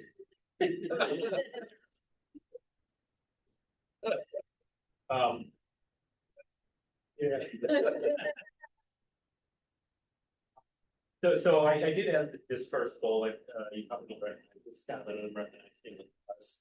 But basically, what this means is we have some prototype parameters for when we receive new services that we have timelines that we'd like to meet, and we've been very successful in all those. You know, in a nutshell, if there's anything going on electrically in the city, our staff is usually involved. Anywhere from you're adding a hot tub at your service to do ADU, to a gas station, to a housing subdivision, to a data center.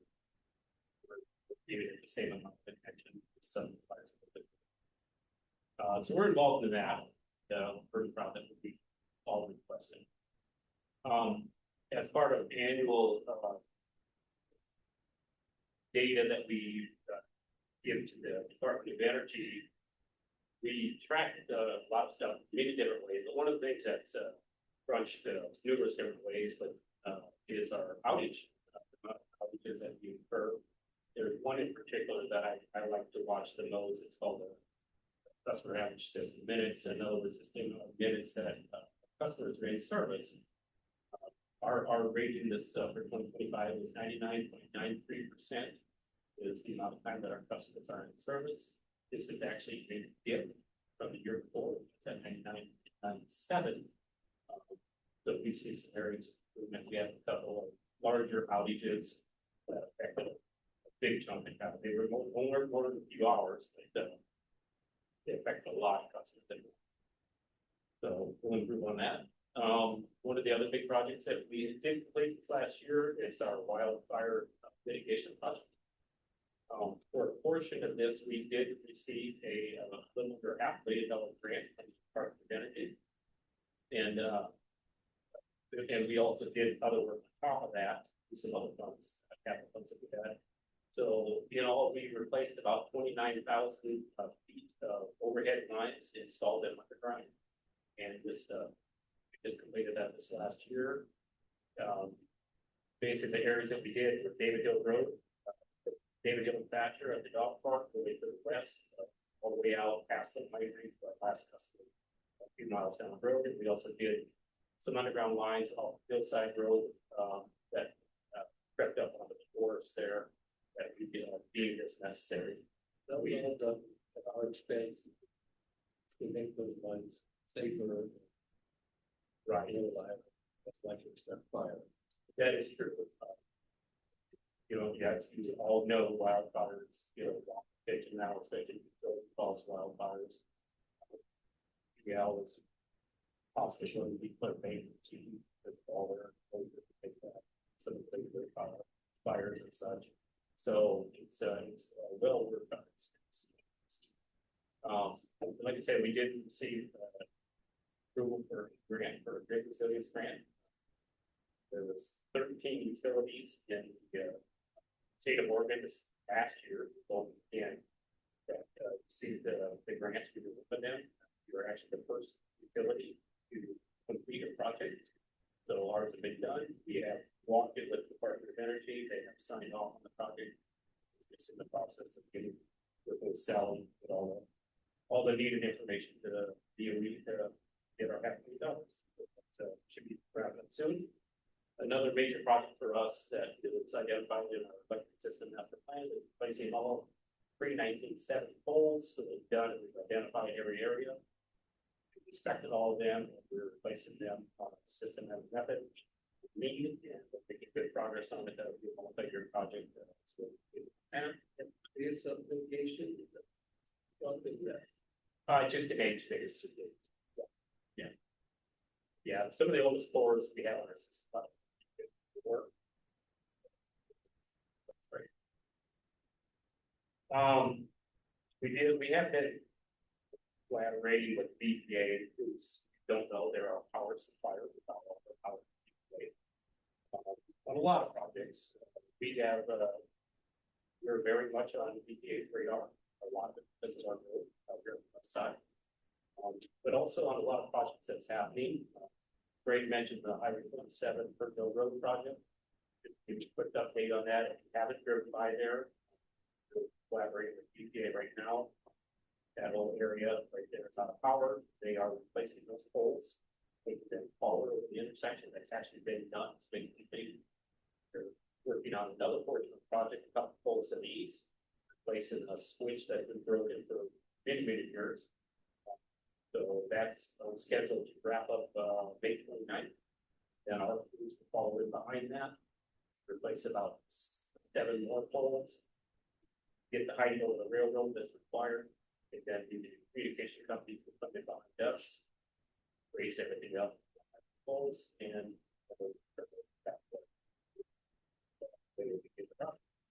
Discuss. So everything's looking good, it's on schedule, we'll be on site in June. Then they're also working on another broken switch situation up the north in town, I'll follow with, we have a Hartford Drive at East Street, there's another switch that's been broken for 3 years, so we're really working hard with EPA to increase our service for that. And then another project that they have a question or two about, is we have been working with the Crane data center since 2021. And there's been a lot of progress to date now that we have completed a lot of contract coordination. Our substations, 2 of our substations have been expanded. That work has been completed. Forest Grove is off of Oak Street, and then Pillar, which is right up behind 47, sort of southern. So there's a little been expanded. We've added transformers in there. I pay for some of that. Yeah, they no, not some of they paid for. So those are done. The only thing that's left now is to build the lines from the substations to the data center. The one on Forest Road is scheduled to start in about 2 weeks. That will begin. And the next final step, we are also working in other areas of the data center. We just completed this morning the Heather Street expansion that goes from Mount Ford and Hopper. The highway that's getting expanded as part of the project. And a lot of our bulbs and conductors that were in the way, got those all moved and replaced with the energized, like I said, just to that work has also been done. We are going to be serving the data center and off of existing ones temporarily. So we will be energizing the data center in about 3 to 2 weeks. So it will have power serving it. They'll go through conditioning and testing, and they'll be using about 5 megawatts of power for this initial testing, and which is equivalent. If you don't know, it's equivalent to about the size of our largest customer. So, that's about on a hourly basis. And then in August, shooting for August 1st, the lines will be built and we'll serve them full energization. They will start creating widgets or whatever they do. And their power usage will ramp up a little under 10 megawatts and keep increasing for the next 5 years. They buy our directly. They buy it from us. Right. It's not a lot. Then one other project, Rick did mention it, we were close with his group, he's lead on this project for the downtown globe. Where our portion of the project, we went in and intercepted all the existing power, Main Street and 21st Avenue, and installed power to all the trees, existing and new ones. Haven't noticed there's points on them. I think that's the first phase, the second phase. That's a good point. Is there money, it's not exactly the blow up, but can we add lights to the Christmas tree, the Christmas tree, or that's not Christmas, the holiday tree, the Pacific? And can we add more lights? We have fun. Yeah, we're working with Miles on that. So we entered into a partnership with Central University, the Chamber. We sponsor the holiday tree, that's 3. It's just moved this last year, we did right in the corner, Main 21st and College, is the new location right on the Settings campus. And it's actually the Chamber owns the project, houses the closest that will be requested. Okay, awesome. I don't wanna sound, I don't wanna seem ungrateful. I think that I know you all volunteer a lot of your time. I know it's a partnership. Just a good event. I think the community likes the event, and I think one partnerships, I also heard some of the Pacific basketball was like, which all these people show up for a game for. I think it's an opportunity to really have all organizations have, but then just, yeah. Also, It was, so yeah, I don't want to see. And I, no, we're going to stand. We got lots of plans. It'll be fun. For this next year, with lots of stuff not noted here, but we'll continue to work with anybody that comes through our door. These are assistants that they need. These are, we tend to improve on our liability factor. And we'll continue our master plan project replacing the 370 goals. Like I said, that's multi-year. And we'll keep working with the EPA. We have a lot of things happening here. And there's a lot of growth. As it brings on a lot of power issues that we're close with them. And the next two items, these are capital projects that have been identified. We're replacing another two items that are part of our master plan is replacing the transformer filtered substation. It's a little over 12 years old. It's still in fairly good shape, but it just needs to be replaced. We want to cheap one with a spare if something happens. And then we're working on that. We're just about completed with the design phase. And then we're also working on a second leg of a three-legged project, building a transmission line, forward substation, and forward road substation. What this does is we're trying to create an inner ring around the city that so we have double redundancy outside of the BPA. Has three sources coming from the city, thinking source and giving direction. So all the rest of the sun. And like I said about the data center, we'll be planning to complete all that this summer and have that concern. But the data centers all built out. How much the percentage increase to our current power is that? That makes sense. Oh, yes, it does. We deal with that quite a bit. So on an average right now, the city runs about 32 megawatts. We peak about 60. Yeah. Very cold. Yeah, hot summer. We're still a winter peak, but it's growing. It's getting closer all the time. So, when the first phase, and let me emphasize the first phase, which is the one of the data center, they are going to average around 4750 megawatts. That will be cool. And that's more than typical. Yeah, more on a basis. And they'll peak out about 75. Building two.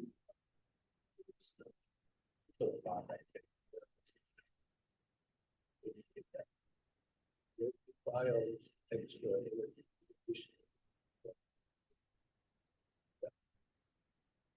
That gonna likely result in increased rates they're gonna be charging us. Yes, the rates that we pay now, there's two different pools of power that we buy. Basically, it's called a tier one. It's our allocation federal system, us and 140 other utilities split that share, and then you enter into the next pool of power, which is tier two. We are already in tier two. Serving is our load right now. So that power right now today is a little under double the cost. So we meld that in all of our things. What our city council had the wisdom to do about 18 months ago or 24 months ago, the staff presented them with two new proposed rate tariffs.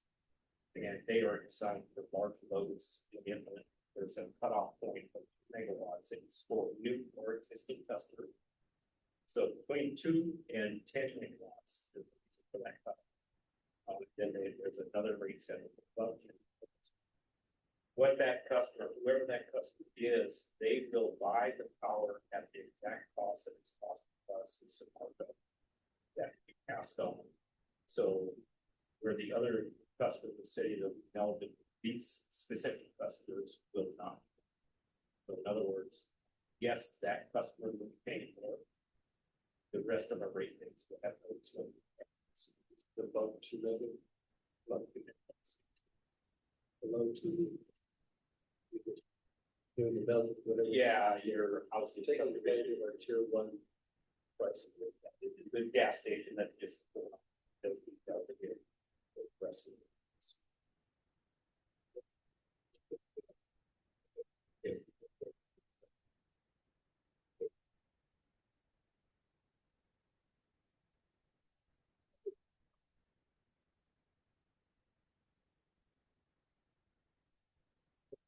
I mean.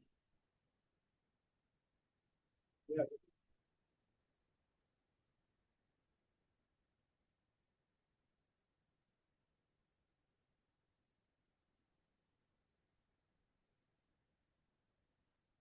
Yeah. Yeah.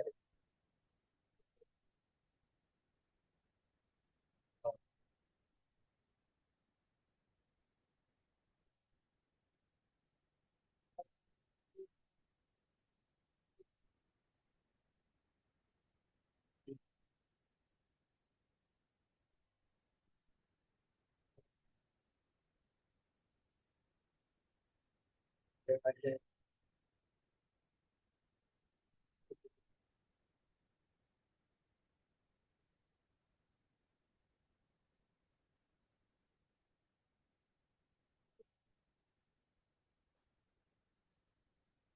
already.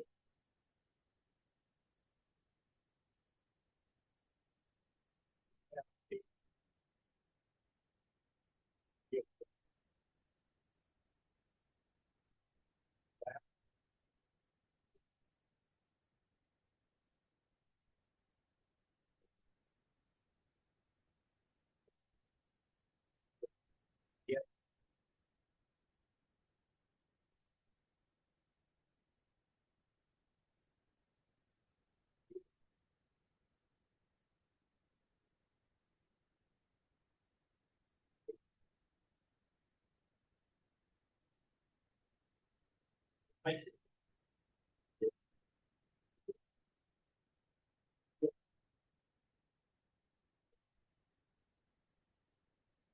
Post this year.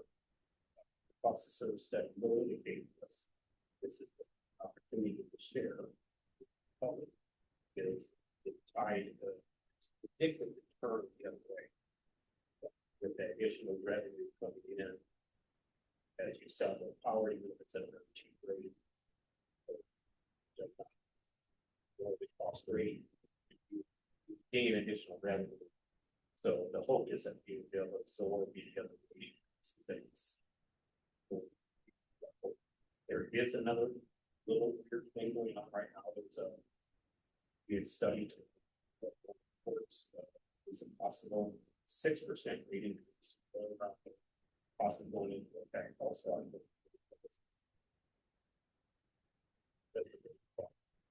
Yeah.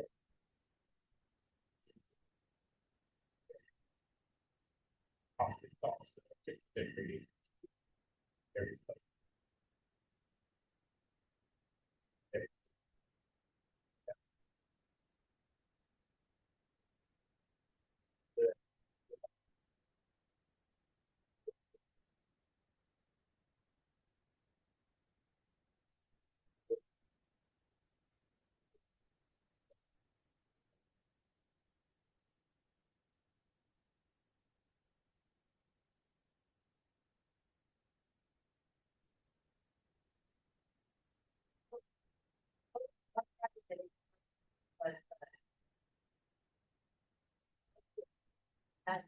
That canceled as well.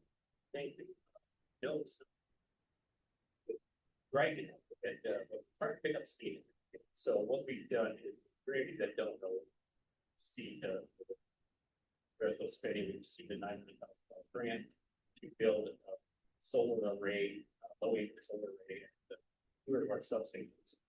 And the power that's being generated at the land tower, that power, that one is low to the system. See,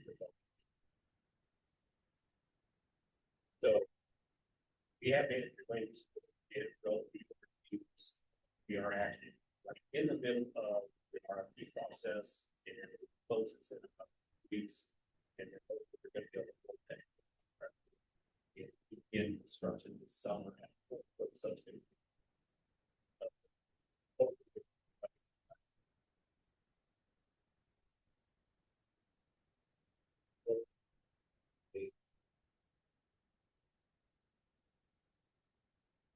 Yeah, so they do.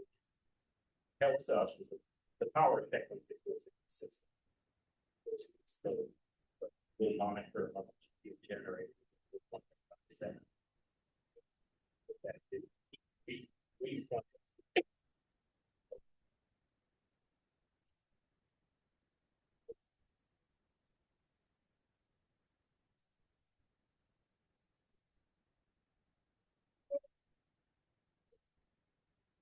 Guys, would we ever like mapped out our power usage in the town, like say hot day, everyone's running their AC, data centers, maximum, is it ever like, oh, we don't have enough power?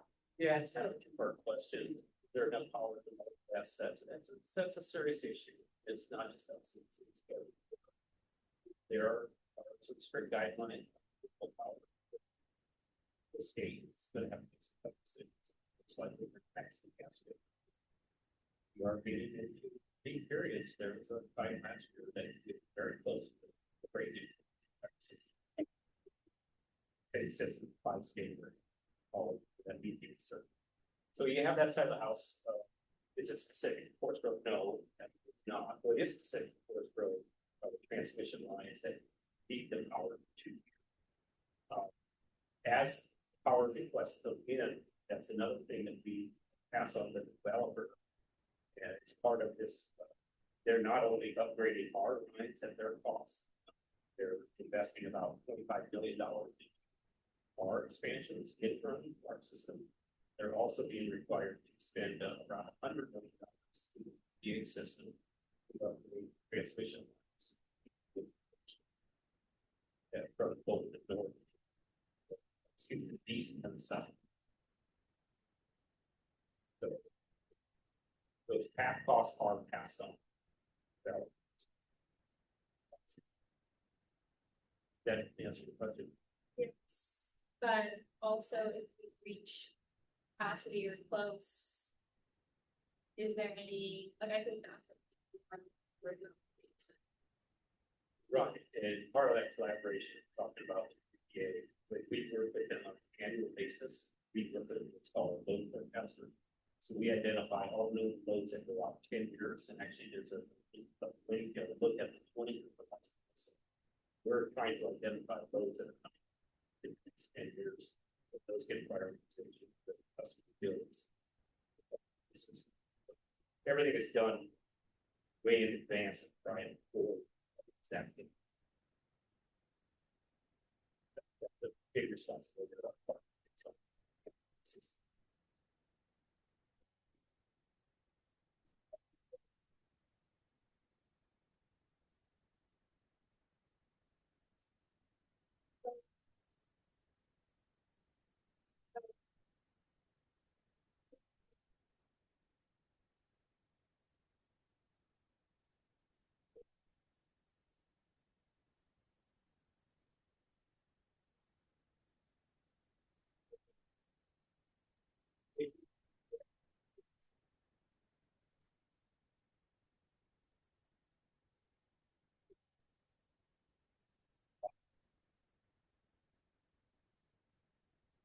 great.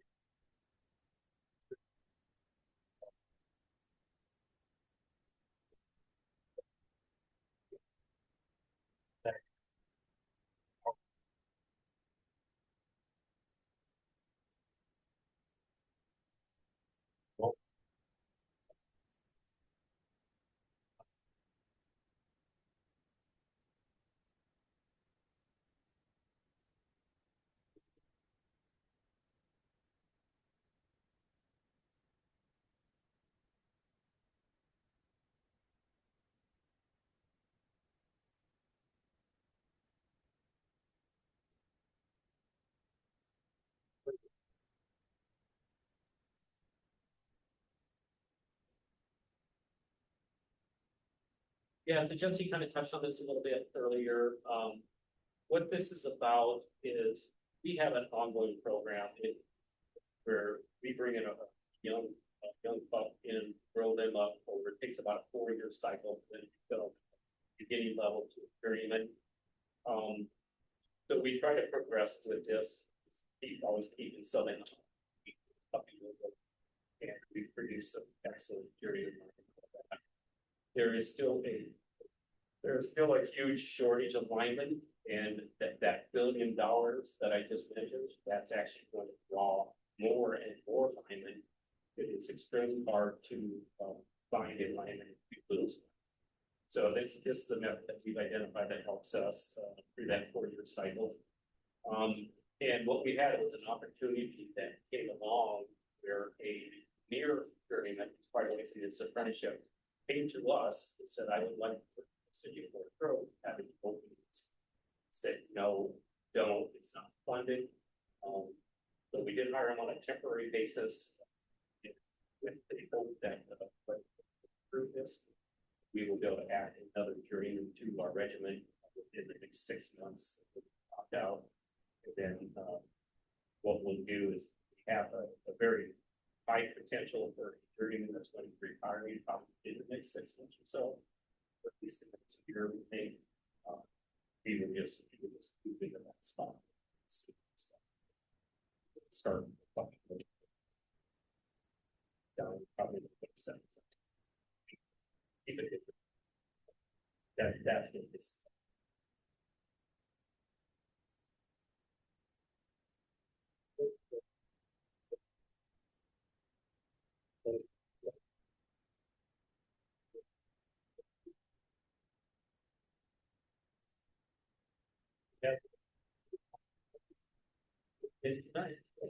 Everybody's gone.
Budget for fiscal year 2026, 2027.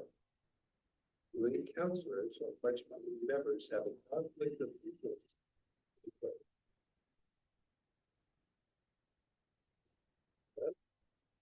Are there any members of the public wishing to comment on the proposed use of state revenue sharing for fiscal year 2026, 2027? So nobody on Zoom?